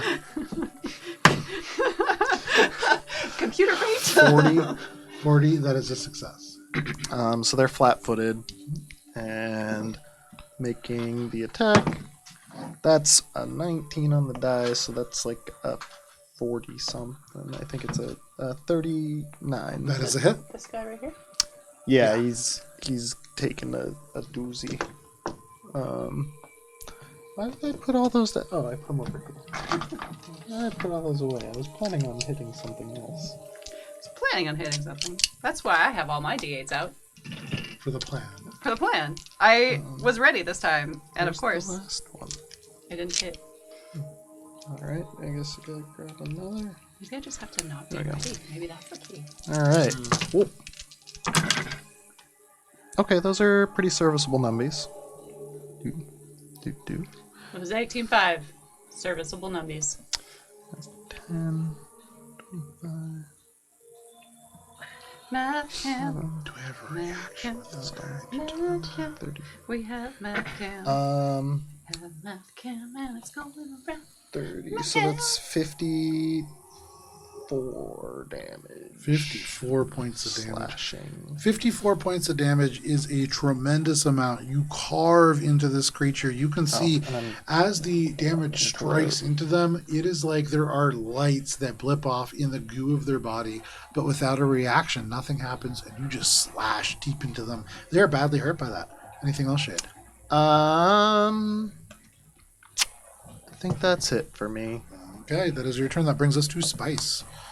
Spice, you see one of these creatures just carved down, another one hit hard by Shade. What are you doing? Spice is going to try to communicate with them again, but this time not to scare them. Spice is curious about what is going on and if they need help rather than to die. And so she's going to say, life support located here. First aid station. Report all hazards immediately. Okay. I love this. For this, So glad that you looked these make a cultures check. Okay. You accidentally said something really profound. Yeah, I don't know. Wait, we could have asked for help? Okay. Let's see. 34. With the 34, you say this, and you watch their reaction with the trained eye of an envoy, and you can see nothing. Okay. There is no reaction whatsoever. You feel your words land, and all at once, you recognize the biological part of these creatures barely there, barely responding. This is really like these exoskeletons almost on autopilot. For all intents and purposes, these creatures are mindless. Aww. Oh, dude, they're like just zombies. Okay. Alright, well, that's my turn. Move action. I guess nothing. That's just my turn. Alrighty, that is your turn. That brings us Because I'm still close enough to to one of them. Echo. Echo. Director, all systems online. Okay. And is going to turn around and attack this guy. Yeah, go for it.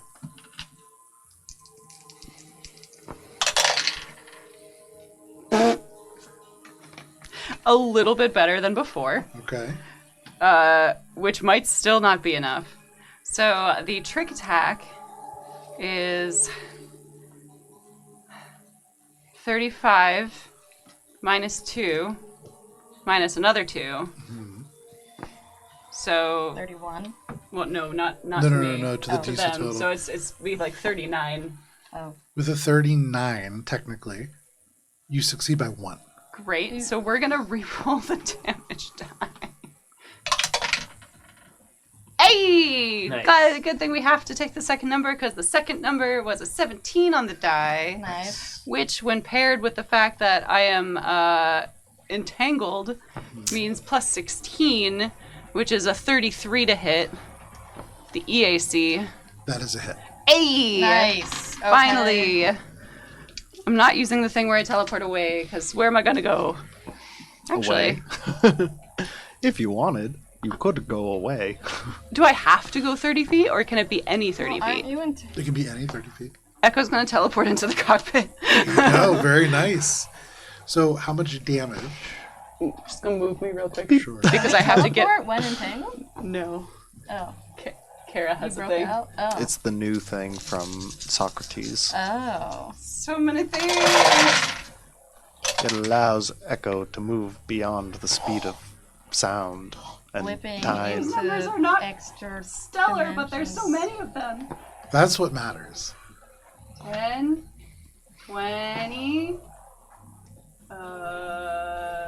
30, Math can, 40, math 50, 60, Dang. 60. 62. It's a lot of 71 points of sonic damage. 71 points of numbies. sonic damage. Bye. You're able to just slip low underneath this individual's guard, and you strike them. Which weapon is this? Trick attack. The helmety dude. Yeah, which weapon is this? Oh, Spectre Blade. With the Spectre Blade, this slips straight through their body, and the vibrations in its wake seem to almost rattle the armor apart. That is a tremendous amount of damage, and instantly, this creature is badly hurt. And as you finish this swing, your shoulder touches the door, and in that moment, your molecules insubstantiate, and you into the cockpit. I There you enjoy are, this. just teleported into this space. All around you, there are like these almost echoes of yourself, that these motes of potentiality that kind of like become Super Metroid when you're running. in an instant real and then not real as you substantiate yourself here. But that is your turn, Echo. Yes. Okay. I will have to wait to pilot for an You another can action. see, though, on the screens in front of you, lights coming on as the director is following your orders, and in just a moment, we'll likely have all those things back online.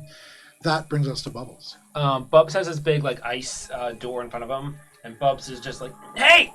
and he's just gonna kind of like bang on it. Yeah? I think that's gonna be his turn. I think he's just gonna bang on it. Like, hey, I can't. If you're going to spend your whole turn just banging on it, furiously, you bang on it, you bang on it, you kind of were like, wait, you lean your hammer down on the wall, you just keep banging on it, and you take the whole turn, and by the end, you shatter the top portion of it. You would have to, like, crawl out. It's not quite open, but you can see into the space. That is your turn. It's fantastic. Bubbles, that brings us to the director. Suddenly, for all of you, the lights come on, the air conditioning comes on, all systems are online, and you, Echo, right in front of you, have the controls at your fingertips. That is the director's turn. That brings us to the top of the round and to the aliens. The aliens are in rough shape. This one is going to rush to the door. This one is going to see Bubbles now. He's going to probably just shoot at Bubbles. I am in base contact I with know, him. but it's mindless. It's gonna Yeah. shoot at Bubbles and it's gonna provoke that attack. So we're gonna start with that. Actually, it will first lower this weapon. You can see this glowing sack attached to this glow brighter, and then almost into the weapon as it this spray of coolant towards you. Bubbles. And with a natural one, you duck underneath, and there is just a gust. It's like Mr. Freeze firing through this hole that you just made. The entire back of the crew quarters frozen. For you, Echo, you can kind of see off to the corner in the cockpit through the cameras throughout this space. Your bunk just frozen over perfectly. You see Gibbs's bunk frozen over perfectly, but Bubbles, no damage. Bubs is Might gonna. smell better in there. I hope you like your pillows cold. I do. Bubs is gonna be on the floor and just say, "Okay, all right, you don't have to let me in." Okay, that is that alien, the one over by the door. Oh, I'm making my opportunity. Oh, yeah, attack on please. that one. Oh, that's 35. 35 is a hit. All right. Sorry, buddy, but not really, because you tried to take our ship, and you're a zombie ship. Wow, those are sorry numbies for this guy.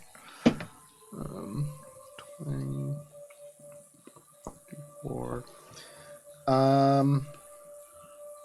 53 points of slashing. 53 points of slashing damage.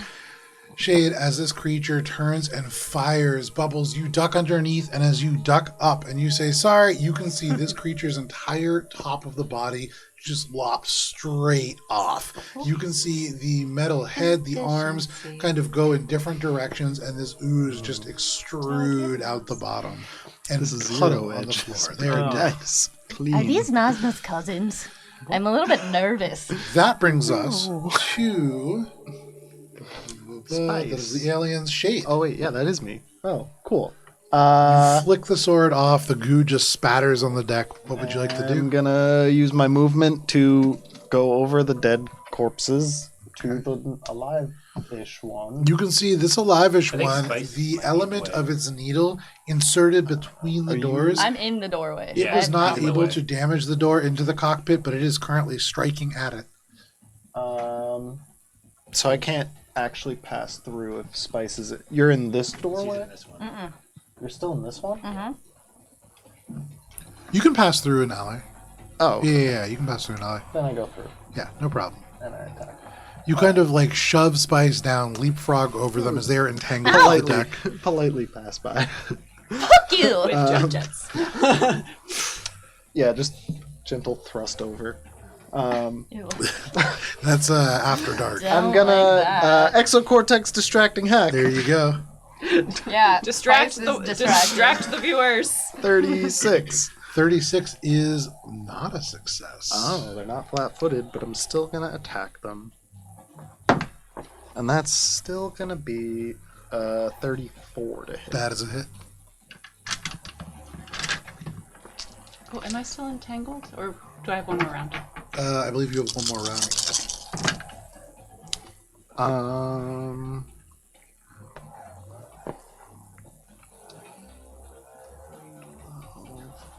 It's a clean numbie this time. What you got? 49 points of slashing damage. 49 points of slashing damage. This creature is still up, but as you carve across it, you can see it shudders. The legs buckle. This creature, the ooze, kind of begins to drip out of the being. It is hurt badly, but still up. That's it for me. That is your turn, Shade. That brings us to you, Spice. Oh, Spice still entangled. She's going to hold her turn to see if anybody drops this round. Okay. Pick them up. That brings us to you, Echo. You're in the cockpit. Attention, all crew. What the fuck? Prepare for engine engage. Bing. And Echo's going to attempt to like pilot away from the big ship. Yeah, no problem. You begin to pilot away from the big ship. You move, and in this moment, you can feel behind you a clatter. For you, Shade, so close to this creature, you can feel it begin to shake slightly as you move further and further away from the ship. The connection still seems to be intact as you end your turn. And the interceptor follows as well. The interceptor is actually further away than the ship is. But Yeah, but it yes. follows my direction. Okay, Yeah. cool. That is As a swift action, can Echo make sure that the interceptor is once again reconnected with the director? It is. Great. Safe. Yeah. Okay. 8. That brings us to Neck coffee. excuse me. Thank you so much. That brings us to the top of the round, and I believe to the aliens. But No, Bubbles. Oh, sorry, to Bubbles. Yes. To Bubbles. That was that guy. Bubs. And then squeak. How big is the hole in front of Bubs? Can Bubs just like kind of get through it? Yeah, I would say no problem at this Okay. point. Having had like Shade carve again across this and kind of hit the ice a little bit more, you can climb through. Okay. Bubs is going to try to thread the needle and throw his hammer past Shade's head and hit this guy. I love that. Go ahead and make an attack roll. Nothing bad could happen. Never. Don't roll Yeah. a natural one. I can't save you, Delicious. apparently. Yeah. Okay, 4, close enough. Okay, fantastic. 10, Some of 19. these. I don't know what this was 'cause I moved it, but It we'll was see. It had been a 6. No. 19 plus 8 is 27, and then what did you say was a That was a 6? 6. 27 plus 6 is 33, plus 22 is 55 again. Plus Nice. 5 Bubbles. is 60. Tell us how it happens. Dead. Bubs is like kind of carefully go over the ice, and as he kind of gets like balanced, he kind of like slips a little bit, and he like hammer just kind of like comes loose, and he's like kind of like an attack, but like also he just like it's an accident. And it comes up and it hits him. Absolutely. It like ricochets off the floor. sorry, Shade, you have to like twist out of the way. It bounces straight past your face. You can see this creature turns and looks. It hits the door. It hits the ceiling and then just slams straight down through As the core Bubs of its like kind of body. like slips on the ice, I want to have him fall backwards into spice. No problem. You fall backwards straight into Spice. Spice, Bubbles, both prone, but you are all out of initiative. And Echo, you pilot off, taking a good distance from this large craft. You make your way further into the drift channel, and Echo, you kind of glance up and you can see the drift clock begin to count down further again as you make your way closer to Lolo's Diner. Echo would. Sorry. No, go ahead. Echo would try and take the remains to the cryo chamber and make sure that they were inert. Yeah, Shade was gonna examine the Bubs is gonna say, guys, I'm okay. I landed on some pillows. Well done. Pillows. Bubbles. My huge jugs. Bubs is gonna turn around. Oh, Spice. Oh, sorry. Ow. Bubs will help Spice up. Okay, you Did get you off get of those Spice's evolutions? chest and you help her up. You No, these are fucking natural, you ass. No. And in As that natural moment, as Spice as dresses we you are. down for body shaming her, and you begin to pull the corpses towards, or the goo really, towards this cryo chamber. And as you all begin to approach Lola's Diner, because it is 8:30, we are going to step away for a quick break, and then we will finish this session of Mosaic Team 5. Thank you for sticking with us through this break. It'll be about 10 minutes, then we'll be back at the end of the counter. We will see you then. Hey, I just asked if you got them.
And we're back. Thank you for sticking with us through the break if you did. If not, welcome to Starfinder.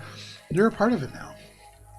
All of you find your way to various places around the ship, many of you hauling elements of these alien corpses to the cryogenics chamber. And you can see there is only about 10 hours until you hit to Lola's Diner. What are you doing to pass this time, if anything? After securing remains, repairs. Okay. Follow me to the med bay. Reinforce all of the broken blasted child. doors. Absolutely. Check on Squeak first. Make sure that Squeak is safely in his stay-in-place position. Okay. You can go over. You make your way around the corner, and you see, in fact, Squeak has been strapped into the steel barrel-like armor. What? You imagine would certainly impact his AC, but on top of that, you can see as you approach his sort of field of view, he turns his head, tongue lolling out of his corgi mouth. He goes, "Arf!" And as he does, on top of his back, this little shotgun-like appendage turns, and you can see this red dot immediately paints your chest. But as he barks again, "Arf!" you can see the light turns green, and the gun just down. Boy. Where did you get that?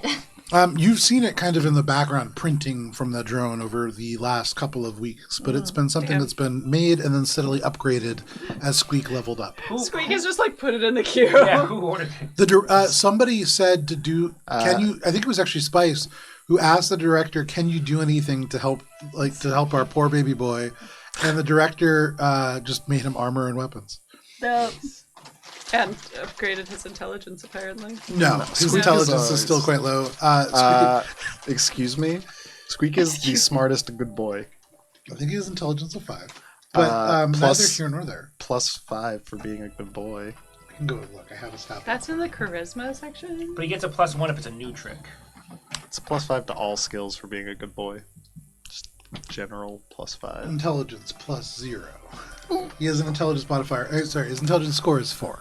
Hey, that's pretty good for a good boy. It is. So, his EAC is 23. Hell yeah. So, Like almost as good as mine. the hours tick by. Yeah. I'm treating wounds over here. I would just spend But I most of wanna the narrate time it. doing the repairs. Okay, you do some repairs. Go for it. So we go into the med bay. Spice, literally, she takes this plastic baggie with white powder in it. There's a ton of white powder in it. Oh, no. And there's like a little 8 drawn on it. Oh my god. And then she's like, just trust the process. No. She pushes all of Gibbs's bottles and stuff off the table. And then she takes out a credit stick and just like makes a little line. And she goes, Like there you go. Feast. Bubs is like watching because this is his bedroom. This will heal you. I promise. What you have to do is you have to go up and you have to inhale really hard. You do it. I don't have a great, it would be great if we had a little, plastic straw. Could we make it drinkable? Does it dissolve? No, in it doesn't liquid? taste good. I'll Could tell we you make that. it a cube? Yeah, I guess. So she goes over and she takes like gelatin and stiffens it into like a sugar size. Yeah, she takes those like silicone like ice molds and makes a single cube that's probably like 1 inch by 1 inch, and she's like, it's not gonna taste good. Oh, actually, she puts sugar in it. Okay. Spices discovered pills. So you take some elements of agar from the food processor, you sprinkle some sugar on top of drugs, and are you eating these? Spice has made a gel capsule. I just want to be clear. Yes. Jello and sugar. Sure. It will heal you. You eat this medicinal gummy. What are the effects of that, Spice? What have you given Echo? This is just treat deadly wounds. It's the good sugar. Yeah, 16d8. Damn. Do you get this for free, or are you spending RP on this? It's 1 action for me. Okay. So God.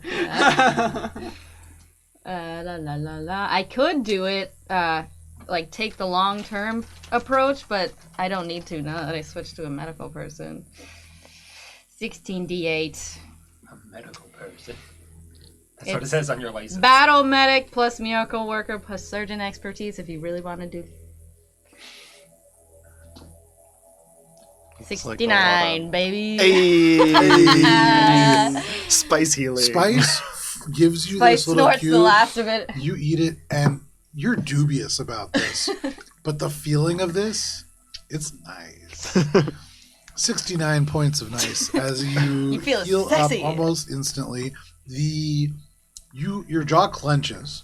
You feel like you have to keep chewing a little bit, which is weird. But aside from that, you feel pretty good. All of you see Echo a little more human than they have been in the past for just a moment. It's gonna drip down your throat for a little bit. You just gotta. It's just gonna happen. Bubba's gonna like, kind of like But hey, you're awake now. The box throats. stare into his bedroom and what are you guys doing in my bedroom? Oh yes. Here. Do you want? She'll pour another line, and she'll just put it on the like crook of her thumb and be like, "Do you want to feel better?" Oh, no, thank you. I had some white powder earlier for lunch. You knew this when you took over the medical bay as your bedroom. Yeah. You bump some healing straight up your nose. Spice, what is this made of? It feels real good. Oh, it's a collection of things that I've made. Don't you worry, darling. It's perfectly safe. I feel very unnatural. This doesn't feel good. You can Your see voice on the sounds table fucking weird. there is all kinds of just like broken open little capsules, boxes that have nothing medical on them. But don't worry about it. It's fine. Spice has just labeled them Just a 1 little through bit of 8. magic. Bubs is going to probably, seeing how Echo seems a little go with the flowy right now, he's going to... Things are loose. He's going to bring Echo over to the Has a garden. euphoric effect that lasts approximately I don't know where we... 30 the seconds. Drone, where is the drone at the moment, Joe? Is it like... It's in the engineering bay actually. Very Okay. fortunate for you. I'll bring Echo over to the engineering bay Okay. where my garden is. Quick question. Yes. Is my healing depletion thing, and now that we're away from the ship, is that still in effect, or is that... Oh, the minus 10 hit points. Yeah. When that creature is sort of vanquished, little elements almost from your pores would have oozed out of that greenish viscous substance, and your hit point maximum goes up. You do not regain the hit points, however, except So- that Spice's healing you do. It was like a parasitic living ship, or like Symbiotic, I guess. maybe. Yeah. Yeah. As you drew further away from it and those kind of drone-like entities seemed to almost shake and vibrate, they did seem to lose connection with the ship. It seemed almost as if the ship was really the thing that was alive all along. The call was coming from inside the house. But it was dying, so it needed our. So I'm going to bring Echo to the Killed it. engineering bay.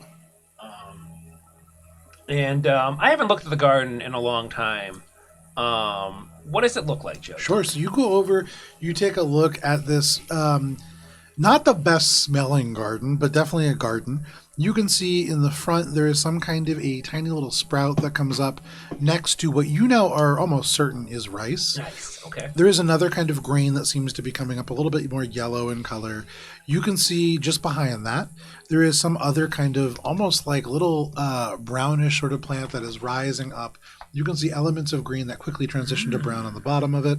And then behind that, you can see something quite small, still just sprouts that seem to be rising up. All of these things, though, seem to be various bits of grain or cereal. Bubs is gonna hold Echo's hand. Echo, look! It's coming out. That doesn't seem right. That's not what plants do. Plants stay in place. No, Echo. I tried to explain this to you, like when we were in like the garden shop on at the mall. Like, you need like dirt and actual like care and love, and like these things like grow. They don't like just like stay in place and like stay like that. Echo kind of like slow blinks for a bit as like the 1 minute wears off. There you go. And Echo is back to as normal as Echo ever gets. What do you mean that plants do not stay in place? Well, I mean, like this thing was like, and Bubs was gonna take out some like other seeds that he had from the capsules place. Like they like look like you remember when they look like this. Yes, that is the token that you insert to get your newer token. No, they're not tokens. Like I mean, kinda. I mean, I guess, but like they're more like like I don't know, like self-starting, you know, like pods. That sounds disgusting. I don't know. I don't really know. Here, Bubs is gonna take out his comm unit, and he's gonna like kind of like looking at pictures of different grains.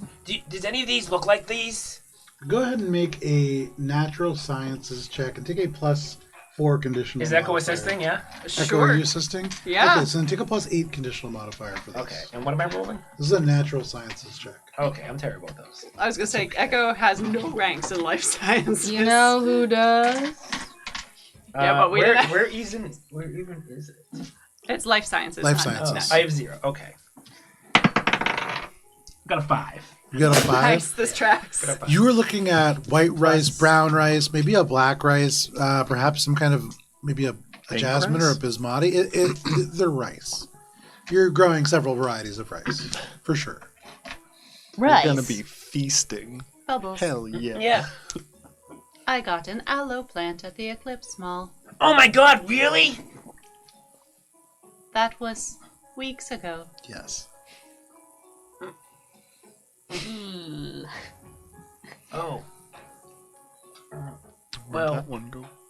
What do you need to do to ensure a plant stays up? oh well. Living. You kind of like have to, you know, just kind of watch it and At some point, I suppose you need to poop on it. No, that was like a like something that like happened. I wasn't really sure how that happened. But like I think it was Squeak. One Honestly, of the refugees needed the bathroom, and the bathroom was occupied the entire flight, and they needed someplace to go. yeah, I know.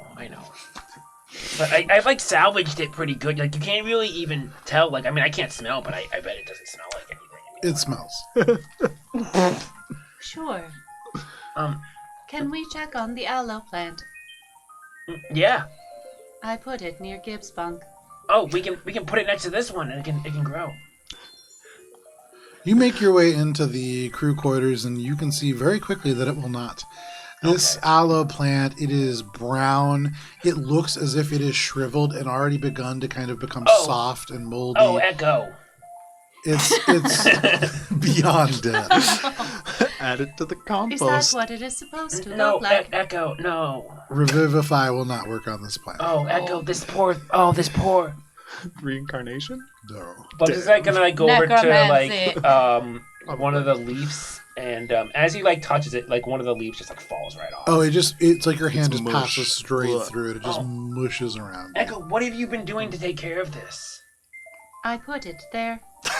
Yeah, I told you you're Nico supposed to never watch it, but like died. I assume like when I said like watch it, you would like understand that like you know you have to water it and like and Echo put grabs sunlight. Nikolai from their bunk and is like,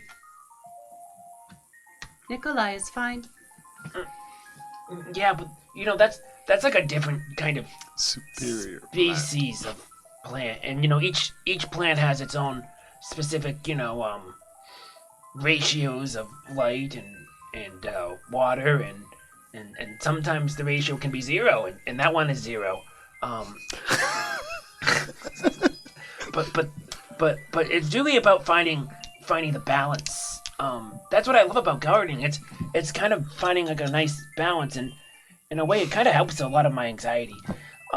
Because honestly, I've been so like wound up and stuff, and I feel like it would help you too. Here, let's see if we can maybe salvage any of this. And Bubs is going to place Nikolai right next to the alloy one, and he's going to just kind of like do a search to see if there's anything living in the alloy plant. Director, lights. The lights just shine on brightly, and you look, and no check required. This is purely performative Okay. to like make Echo feel better, because you can look at this, and with no ranks in life science, you know that this is not going to be alive. Okay. Accelerated decomposition in the Gibbs pile. Yeah, it's rough. But you kind of move it around a little bit, and it just kind of mushes into the table a little bit more. And before too long, you just have kind of a wet bowl of dirt. Okay, well, Echo, you know what the great thing about gardening is sometimes you can use the ashes and party parts of the old one to, for the creation of a new one.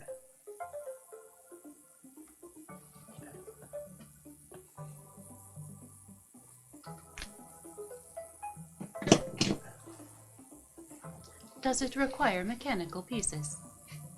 Well, I mean mechanical in like the sense of like if you view vegetation as like functioning parts. Well, you have organic matter that you need to reanimate. I don't mean like that, Echo. Robofern. No, I We mean can rebuild it. I mean in a way that's a beautiful way of looking at it. Thank you. But it's more of like less steel and oil and more of like stems and dirt and a little bit of like love.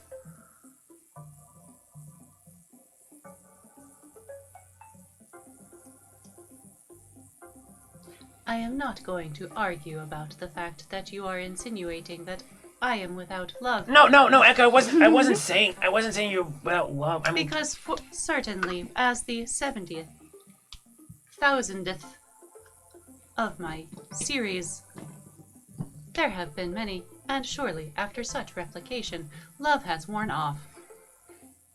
But I don't know what I was getting at. well, I'm confused. Echo. I don't think I meant it like that. And honestly, it hasn't worn off. That's like the whole great thing about gardening. That's what I'm trying to tell you. It's like the love is still in there. It's just like kind of like it's like the raw elements of it, and you have to like build it back. I am sorry. Are you talking about just gardening, or is there a metaphor in there somewhere? Bubbles is like kind of like go like this and like just like kind of sigh. I don't know. I've kind of found a nice way to express myself through this garden, and maybe I am getting a little philosophical and metaphorical about this, but it's nice to do something that's not just cleaning. That is a very admirable attitude. Cleaning is, of course, a very necessary component, especially when you have a bunkmate like... I'm sorry, I just realized that Gibbs is no longer here, and that means I do not have to keep the bunk in this state. Yeah. Anyways, continuing on. Yeah. My point being, cleaning is useful, but it is nice that you have found something to enjoy that is creative. Yeah, and I don't know. I think that I know you're not like been super into this garden as much as I have. I think I just fundamentally misunderstand the requirements of gardening. I know I kind of like forced you into this like hobby, and Bubba's like kind of like look at the ground and like put his like do that thing with your foot, and you kind of like go back and forth with it. Bubbles, if you look at my living situations, I don't generally live with gardens. I've just had this. And Echo picks up Nikolai again. I know. If I was told that this is a plant, and I believe that this is a plant, and this plant has needed nothing from me for the past however many years, then certainly all plants just exist. I apologize for my inaccurate assumption. I mean, if you say it's a plan and you believe it, who am I to say you're wrong? This is if you are saying that plants require light, water, and other care, and Nikolai does not. I am not stupid enough to argue that Nikolai is still a plant. I mean, do you have love for Nikolai? No. Do you have any sort of caring at all that, like... If I lose Nikolai, it will be very bad for me. Well, in a way that's kind of self-care. I suppose. So, I mean, that's not so different from what I'm doing with this gardening, then. I would say that yours is a better approach. It is more constructive than just ignoring and hoping you do not lose a token. Bubbles, are you enjoying yourself with your garden? Yeah, honestly, it's kind of made me realize that a lot of things kind of take work. And you can't just rush things, and you can't just like jump into like relationships or like things like that. You have to like slowly build things up and make it happen. And it's been like wonderful for like my anxiety, because I like honestly thought that like anxiety was like something that I had to like be like ashamed of and stuff. And like in a little way, I do feel like it's a little bit selfish to constantly be focusing on myself. But I don't know. I feel like it's made me come to like a nice healthy medium for it. So yeah, I am, I guess.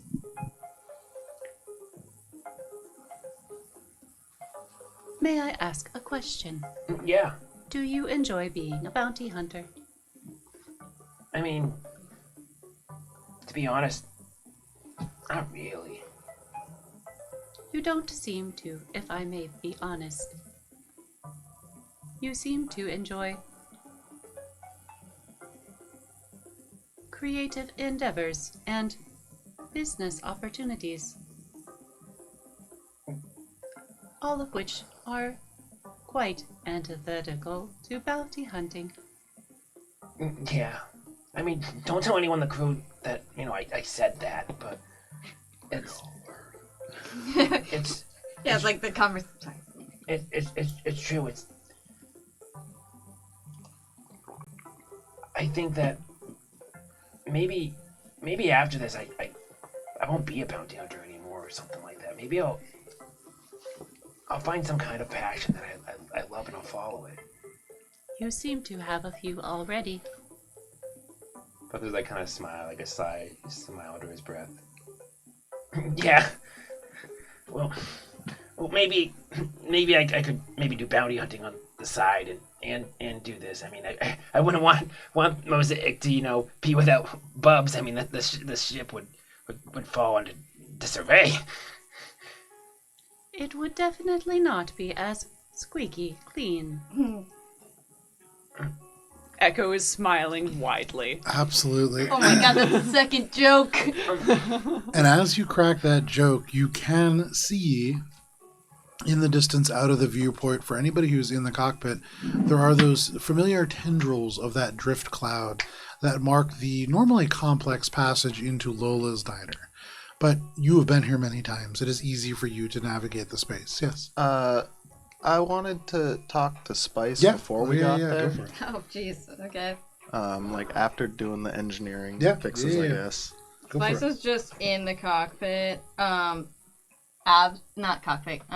She's leaning her ear against the wall, trying to listen in on their conversation. Probably after fixing all of the doors up to there, would meet up with Spice and see her just fucking there. Yeah. Spice, I need to speak with you. Okay, but give me one more second. They're almost done. That is incredibly rude. It's just, okay. Okay. Can't you use your telepathy? Okay, they're done. What do you want? I would like to discuss our plan for arrival at Lola's Diner. I specifically need your help with Debussy. Oh, yeah, Debussy. Love him. Amazing guy. What do you want to know? I would like you to accompany me. He will be more familiar with you. Yeah, oh yeah, we go way back. He was like my mom's like fourth secretary or something. He lasted the longest, I think, from my knowledge. Also need to be cautious. Though Why? we do not have reason to suspect Debussy. He may have been followed. Oh, probably. That's a good point. You Are we and gonna I- go in as disguises? Disguised? I imagine disguises would not be terribly beneficial, but they may help if you wish to do that. I have a couple ideas. In the meantime, you and I will need to go and speak with Debussy. What do you want to talk to him about? We need to find out what your mother is involved with. Yep. That is something I would like to know. I believe it will be helpful if we approach it in a reasonable manner. Define reasonable. I will lead the questions, and you will assist with more diplomatic. Do you Responses. understand who we're talking to? So think of the Emido family, and how we speak. I'm just giving you a heads up. Is your I- mother... What? Never mind.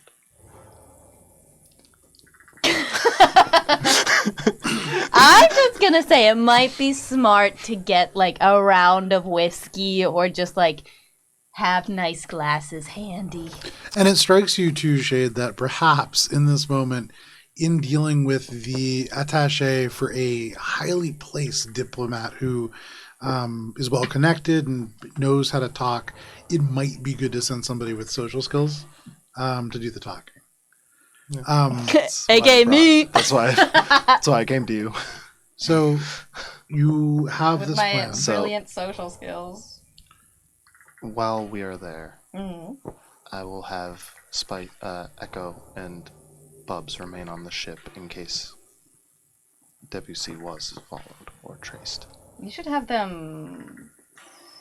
There are guards. Or have them look around. Okay, fine with me. I don't think staying on the ship is the best idea, because what if the guards are closer? If we attempt to meet with Debussy as 4 individuals when only one of us contacted him and one of us directly associated you, bringing more would raise suspicion. I know, I see that. But why can't they sit at like the next table over? And we just pretend we don't know them. We can have them do that. I would also like monitoring of the exterior. If Good we are thing all we got the inside, director. it will be more difficult.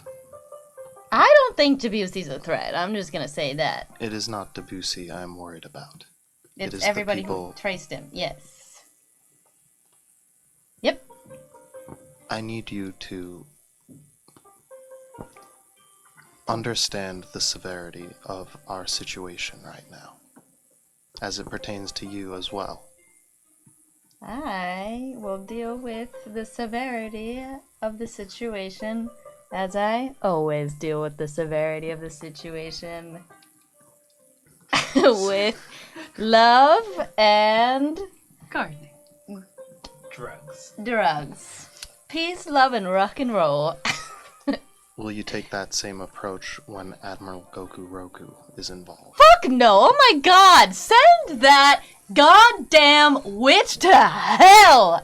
Are you kidding me? That is a dumb question because we're talking about Debussy was related to my family. Goku Roku is a different story altogether. Goku Don't even Roku fucking is get part me of the started on same that dumbass story. man. What? Goku Roku. I couldn't hear you over my own yelling. Goku Roku is part of this same story. With my mom? That's crazy. My mom would never. She might be on the wrong side of history, but she's not that bad. We know that both your mother and Goku Roku are on Oris Bay. So we kill Goku Roku first.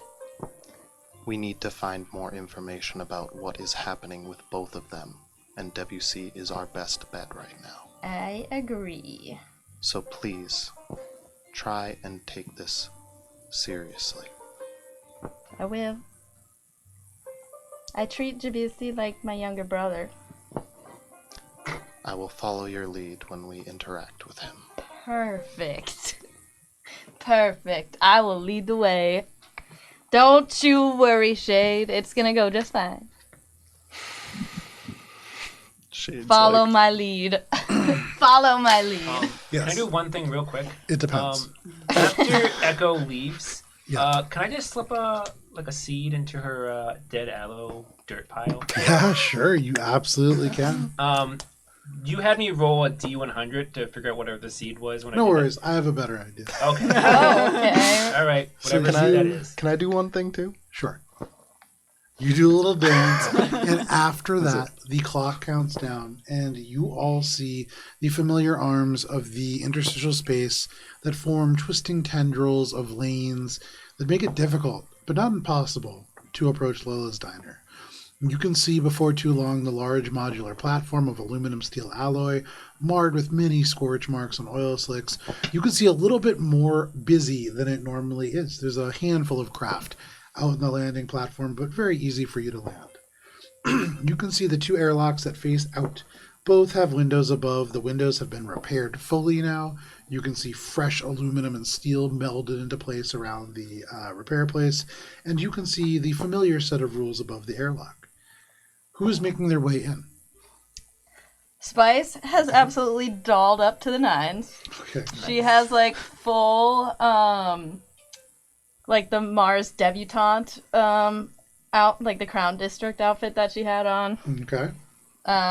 You gotta look good, because, you know, my mom doesn't fuck around. I think you should wear something better than that. Just a little bit more respectable, because we're meeting somebody respectable. Shade goes Wear to a get tie. his Shade goes to get his standard issue Mosaic Team formal wear. Okay, you go to get the standard issue Mosaic Team formal wear. Will this suffice? It will suffice. Do you have better options? CBQ! Fix it! This little drone chirps into action. Go ahead and make a cultures check, Shade and is it'll like, take a little bit of time Why to did do. I create you? Oh. Betrayer. Uh,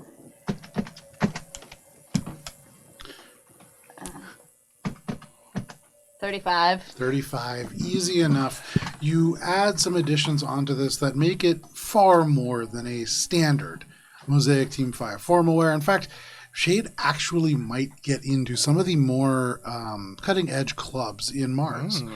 Maybe. Too bad we're going to Lola's Diner. Wow, who is this android? So spiffy. Alright, you're better. So you make your way out. Echo and Bubbles, what are the two of you doing? I suppose, as we were told to remain on the ship, we are not going to remain on the ship. When you and Spice have However- often teamed up, you have always left the ship. Look, that wasn't my decision. I was more like following what Spice was doing, and you guys always say like keep an eye on Spice, so like I can't. However you choose, please perform reconnaissance. Stay unobtrusive. Oh, Echo, we could probably like be in disguise. Oh, I have so many fun disguises that I've always wanted to do. CinemaQ! However You you, benefit from the decide cultures to check. perform reconnaissance.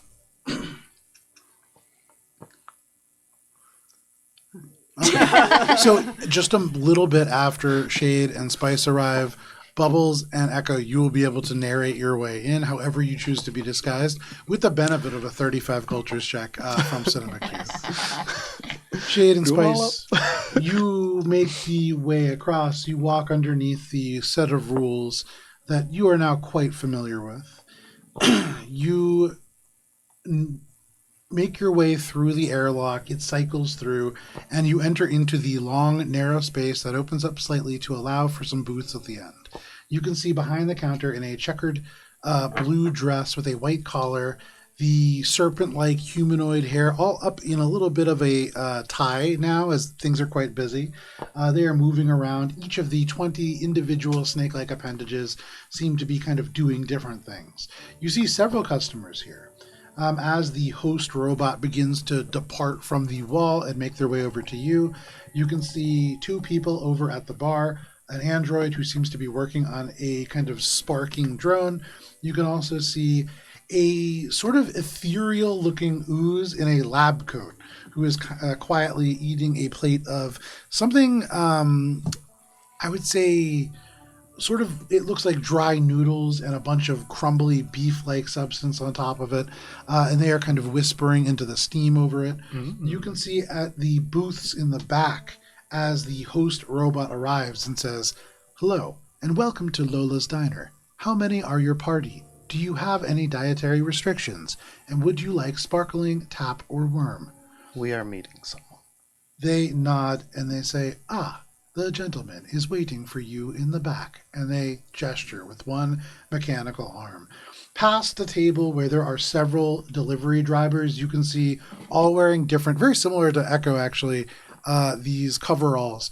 One for Selgrib Eats, one for Nom Nom Now, and one for Grubdrift Prime. It seems to be a meeting of delivery drivers. Past that table in the booth in the back, you see Debussy.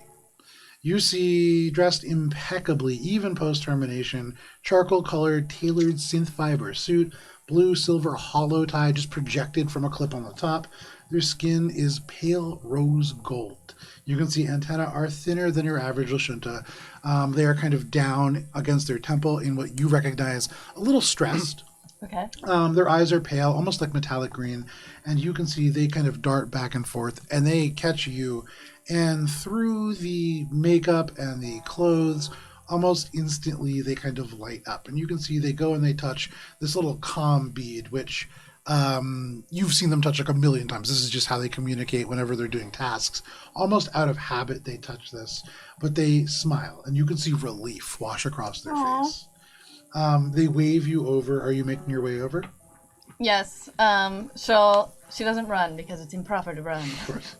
She'll waddle over in her super high heels, and then she'll go, "Debussy, darling, so good to see you." And she'll go on either side of his face, but they don't touch because she doesn't want to mess up the makeup. Of course, exact same, mirrored perfectly by Debussy, who says, "Spice, it is lovely to see you as well." You kind of follow. You can see host has followed you. He's holding a menu. Probably just standing right behind Spice. 5 foot, perfect tactical stack. Yeah. As you all take your seat, the host says, "Regrettably, there have been changes in the menu. Apologies in advance for the increase in prices." And they pass a brand new menu. Oh shit! Oh my goodness! The human lasagna is Host still there? wheels away. Yes. Host wheels away. And you are left alone with Debussy, who offers you a seat in the middle of the booth. Perfect. And then slides in next to you. They got rid of. Shade, are you sitting as well? Yeah, I would sit. Okay. So you and Debussy kind of flank Spice, who is now in the middle of this booth. Oh, I would probably sit opposite. Debussy, shade, Okay, shade. sit opposite. Well, wait. Sorry. I was looking at the menu. Are you sitting next to each other? Circular table, curved okay. booth. Cool. Spice went in, Cool. then Debussy went in. Yeah, then you can go in on the other side of Spice, or you can sit I would next to go Debussy. We could opposite gas and get a booth Spice. chair. I would not sandwich That's you. Debussy. I kind of figured you do the most socially appropriate thing. So, no problem. You do so. And Well, you all now sit in the booth. You huddle around the menu, but Debussy never looks at it. He looks up at you, Spice, and he says, "I'm so relieved to see that you're okay. I was dreadfully worried about you. I haven't heard from any of the children until just recently." yeah, I've been doing fine. I've been out there making money. You know how it is as a bounty hunter. I'm not gonna lie to you, Debussy. I've been a bounty hunter, and it's been pretty scrappy out there. Oh, I know. Yeah, okay. I've been looking at the bounty boards and seen several of the vids. You're not doing well, but that's okay. Fuck you. I'm not doing well either. I've Yeah, been laid what off. happened there? They turn and they kind of look over Shade's shoulder. They look straight past this delivery driver group, which, like, you can Are see you safe? they have like bags and stuff and like food, and they're all just kind of like arguing. Debussy nods and says, "As far as I can tell." Threat assessment. Make a perception check. They turn back to you, Spice, and they say, "Something's changing up at the top of GPF, and it's wrapped your mother up in it. I'm not entirely sure what's happening, but she has to do with everything that's happening at Aura's Bay right now. She's there too. Do you know what she's doing?" No. I'll tell you, the last time I haven't seen my mom in fucking forever because it's really hard to get a hold of her, let alone you. So I haven't seen her in a long time, but I found a ship called the Dear Spice crashed, and I got a message from her saying, "I love you, but don't try to reach me," which was pretty sad. Do you know Pulls about up that? his communicator, swipes through some files, and says, "Ah, the Dear Spice. That's from Siglasili. Yeah. I don't know anything about that. I know about the ship, of course. I know about your mother's entire portfolio, but not what she's doing." I'm shocked. You were like her right-hand man. Well, I guess my sisters were, but you were like with her all the time. What? Why did she first. fire you? Or what do you mean at first? With Etherline Transit Systems, I was her right-hand man. We built and maintained transport networks that are all across Castrovel. With the Verdant Gate, it was very much the same thing. That was supposed to be her lasting ecological project for the entirety of the system. But as we began to acquire more companies, as things began to get more important for the GPF, I found myself more and more outside of the meetings. More and more left behind. That sucks. It does. But I still helped. I believed in your mother. She is unique. She taught me pretty much everything that I know. She taught me that precision is a certain kind of love, and that logistics are how civilizations speak to themselves. And I believed that. I took that to heart. I learned how to move endless quantities of things at her whim. But if she's lying about what that is, I deserve to know. You do. Of all the people, you do deserve to know. I'm shocked that she pushed... Do you know, if you were getting pushed out, who was getting introduced into those meetings? I don't know. I just know that they are GPF uniformed people. A few scientists. I'm gonna drop a few names, and Spice looks around suspiciously. They And- lean in conspiratorially. What was your perception check? 44. With a 44, you look around this diner and you can see certainly the people at the table.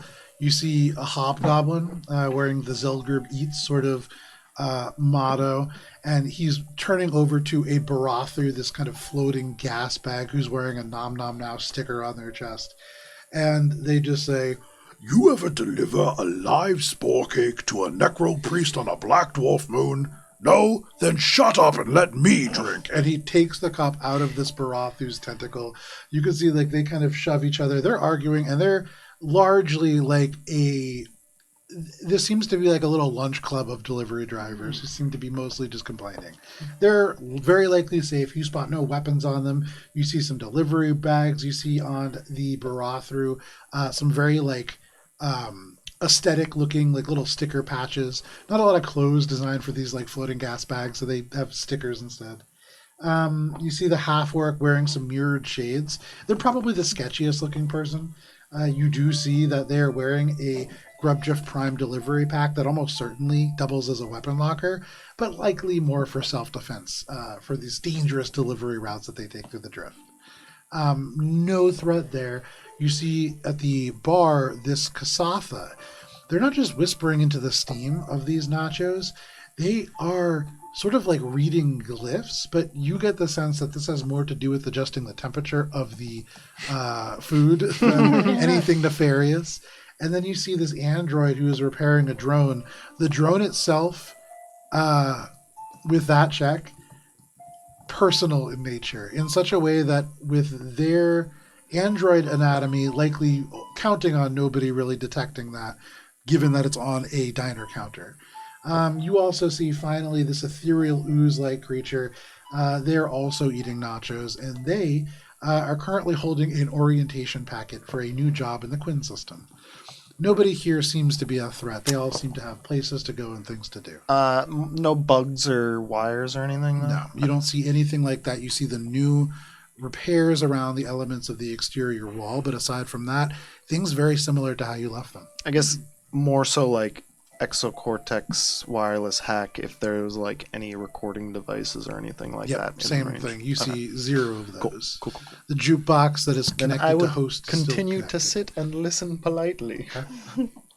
So Spice leans in and she says, I'm going to drop a few names and let me know if any of them strike, if you've heard of any of them.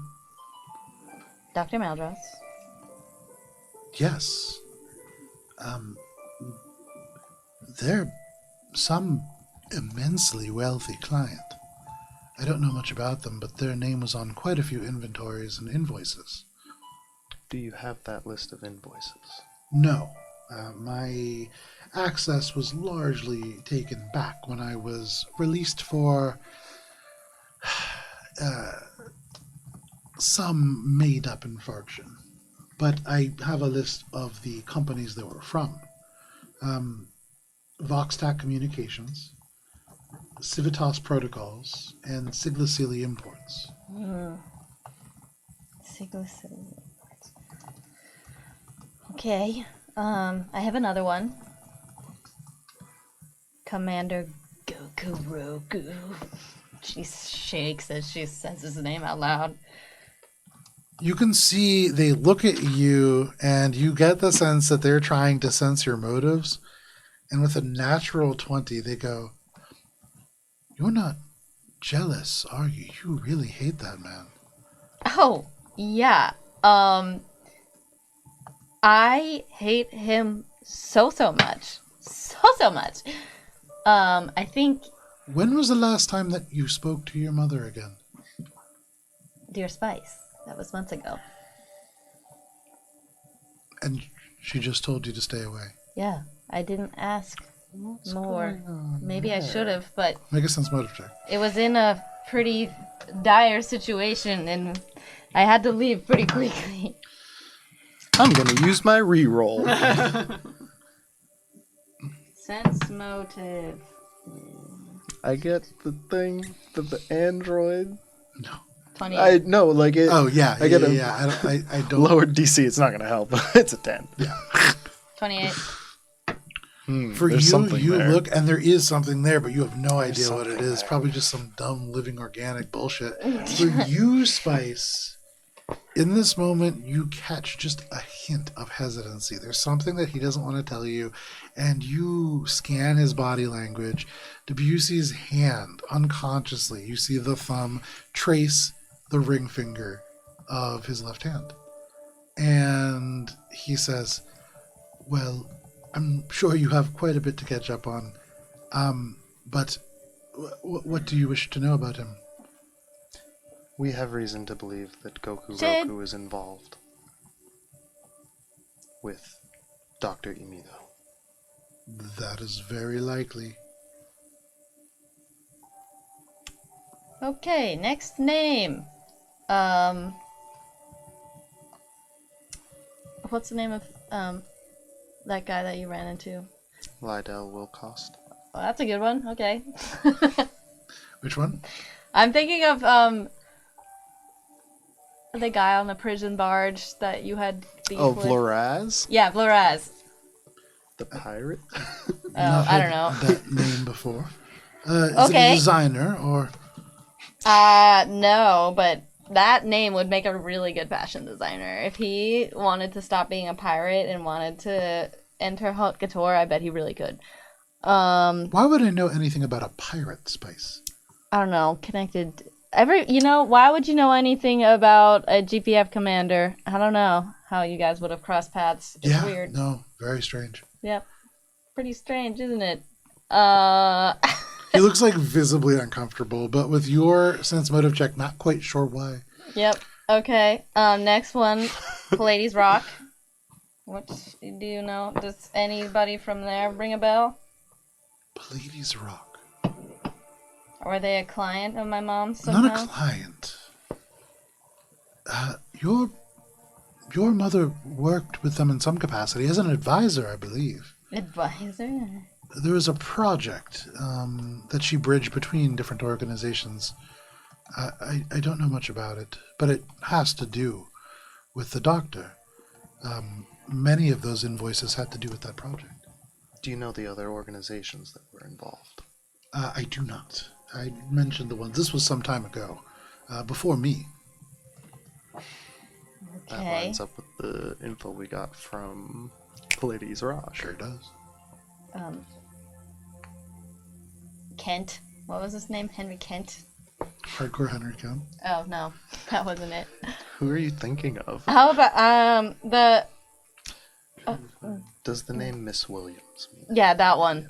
That's not anywhere near Henry. Or whatever. In the flashback. No. Who is that? An associate of Dr. Maldros. I've not heard that name. Okay, last one. What in the way of Chesterfield or Oklahoma or Rentropy? Any of those? Aklama Fresha, yes. Yeah. Head scientist for Rentropy, the organization that is now in operation around Aura's Bay. Yeah, what the fuck is going on there? Beautification, perhaps. It's a drow run company, so... What do the drow want to do with Aura's Bay? They have no business up there. That is curious. They're not well known for loving the sun. Exactly. So what is on Aura's Bay that makes them want to go there? Perhaps the money. The vacation money? Or what money are they talking about? There's a lot of money in tourism. That can't just be it. There's very nice restaurants that have opened up in Aura's Bay. Oh, It is girl, what unlikely I that know. the GPF would be involved for tourism. Unlikely, but they've lost planets recently. They lost planets recently? Yes. What planets did they lose? Oh, all of the ones that we fucked up? Never mind. Akaton. Yeah, wait a sec. Oh, I didn't know anything about that. What are you talking about? They've withdrawn the garrison from Akaton. A military governor of some kind, I guess, has had some issues. That led to larger issues and some kind of a full-scale rebellion. Yeah, that rebellion. What That's side of the interesting. rebellion do you think should have won? Well, anybody who's not the GPF. Amen, but brother. I guess I don't really know. I've read in the history that oftentimes when a rebellion is armed, they end up becoming the oppressors. So without knowing too much, I don't want to take sides. Okay, well, that's a good answer. I'm going to tell you which side I took after we finish this conversation. Perhaps it ominous. would be better Yep. to... Never mind. Okay. How are my sisters? Because I know they've worked with Mom, but I don't know for how long or because me and my sisters had after we fought about stealing clothes, the relationship never really recovered. Well, that seems like a silly thing to argue over, but It wasn't at the time. they're around. They're in and out, except for Robin. She's with your mother now, I believe, in Aura's Bay. The chosen one, of course she is. Okay. And Nami? Do you know what happened to her? I don't, not specifically, but last that I heard, she was somewhere closer to Castroval. Did Mom move her operations off of Castorville and move them to Aris Bay? Currently, yes. Ugh. That's like a lot, because she did it all for Castorville. That's an entire planet. I'm curious what in Aris Bay would capture her attention more than an entire planet's worth of imports and exports. Well, I thought it might be to continue her ecological work, because a lot of the work that she has done has had to do with sort of, not with Rentropy, but alongside almost. There was a pet store, for instance, in Aris Bay that was repurposed for biological research and some sort of biotarium. Do you know about Gaia's mutagen? Have you heard that term before?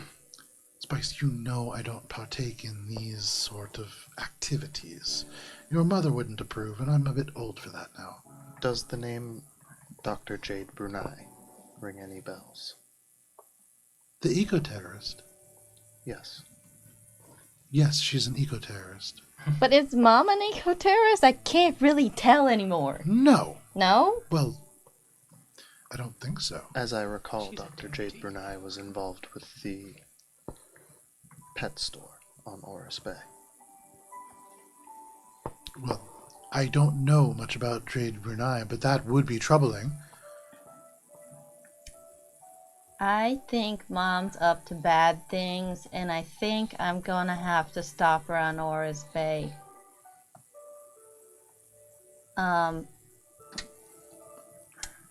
I hope that's okay with you. I hope she was good to you, but I'm wondering, what are your feelings after you got fired, and how did it happen?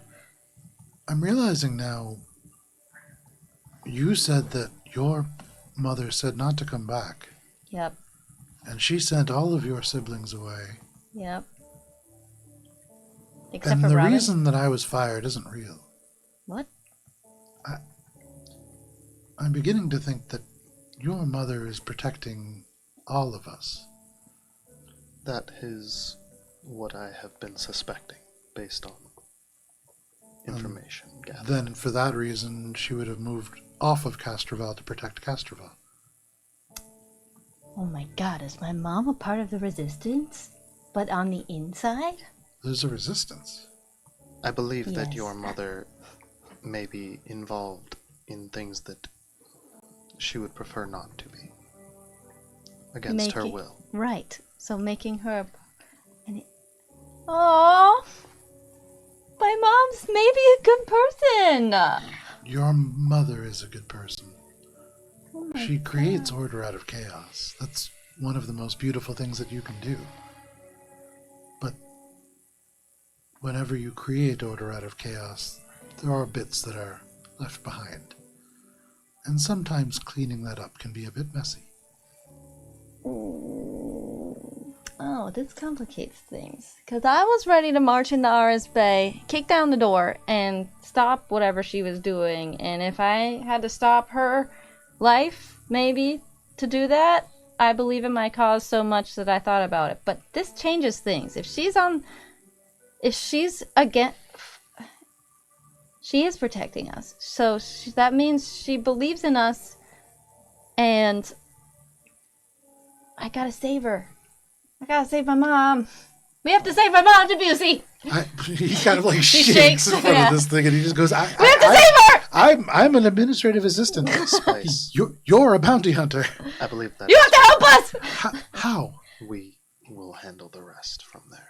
Well, what you can do is maybe provide information not only to us, but there are a few other people we've called in for help, and guide them and warn them and tell them what you know about what's going on if you were there. I can do what I can. Thank you.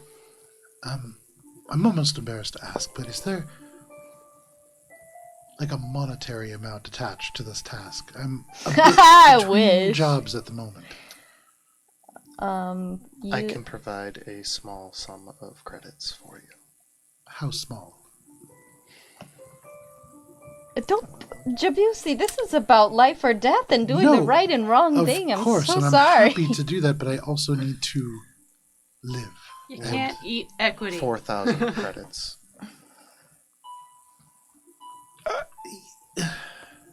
He I looks. apologize. He looks up at you. Spice I just am looks not away. used to a lavish lifestyle. He looks down at the menu and he says, "I mean, prices everywhere have gotten out of control. Could you do 5,000 credits?" I could do 4,253 credits. Nice. He loves to barter. I don't think Shade's ever bartered before. He squints at you and he says, "I can go without for a few weeks, I suppose.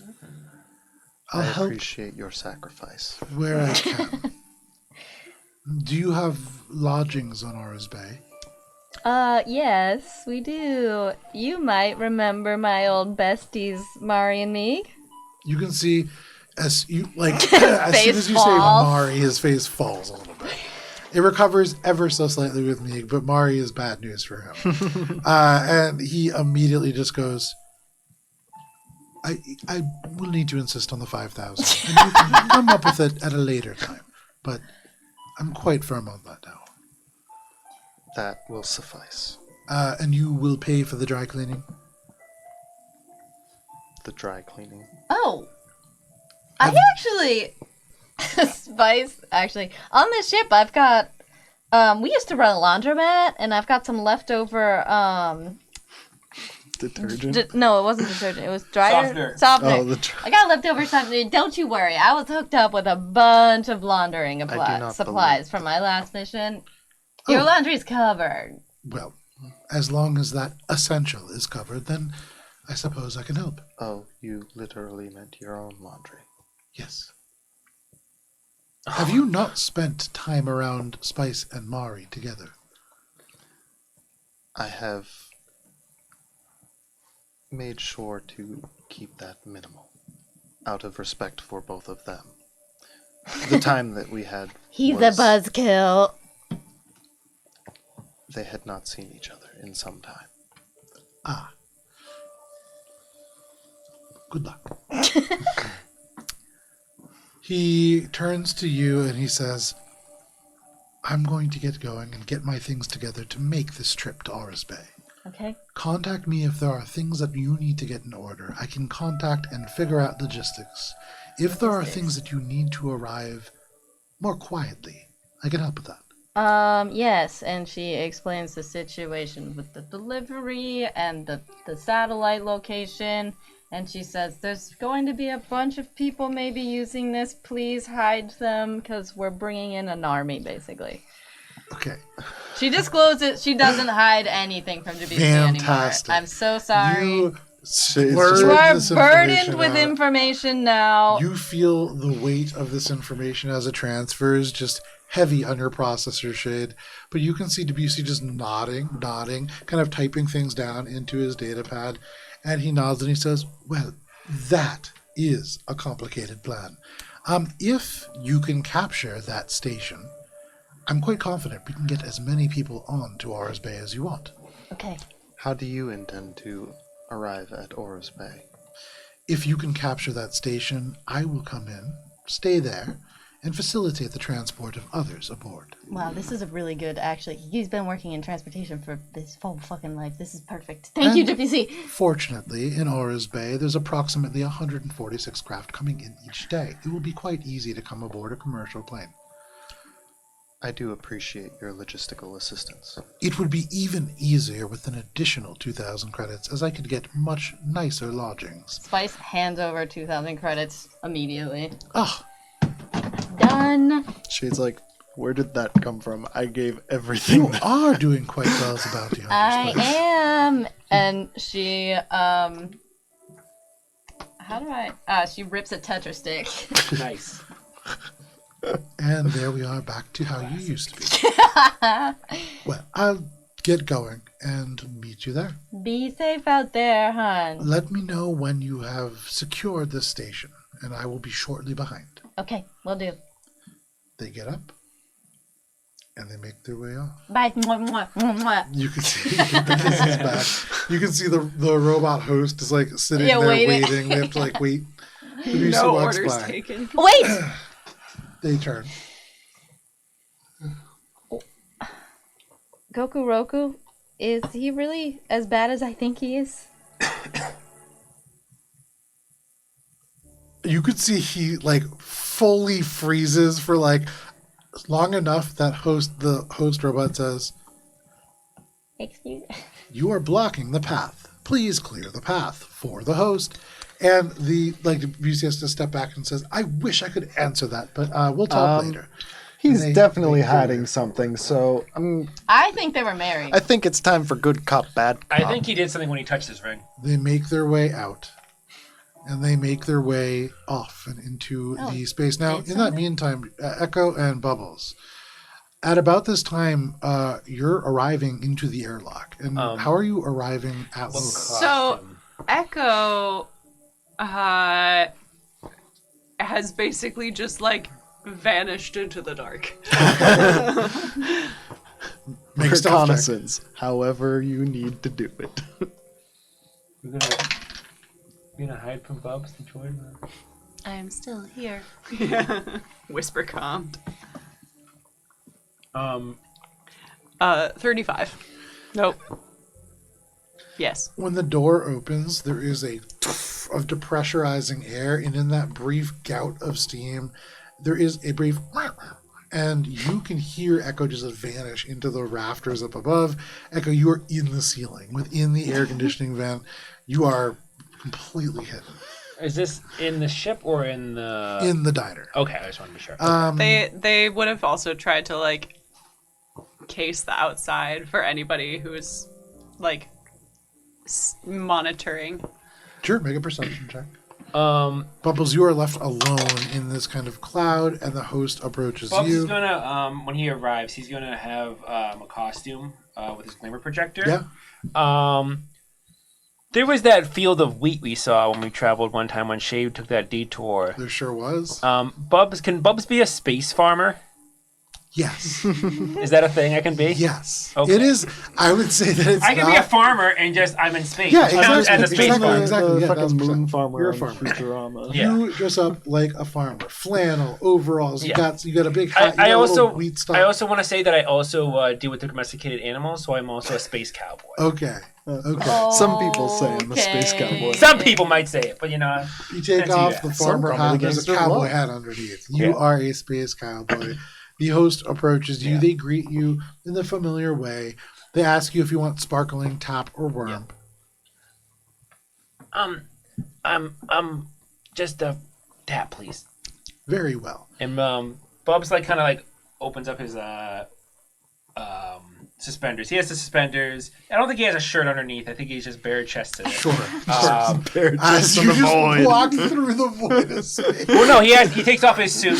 Extra hard Yeah. nipples from that Oh, void. He takes off his armor and He's cutting the glass. Yeah.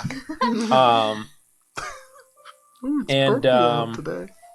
Actually, no, I can't because I have the glamour projector. So we'll just say it's just a white shirt. Sure. No problem. Or unless you want to project some nipples. Yes, one you of those, do like yeah, the sexy t-shirts bodysuits. with the- Yeah. We can say it's a projected, whatever.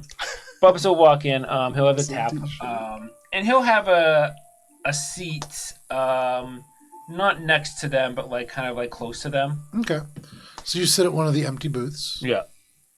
49er to Bubble Boy. What do you see?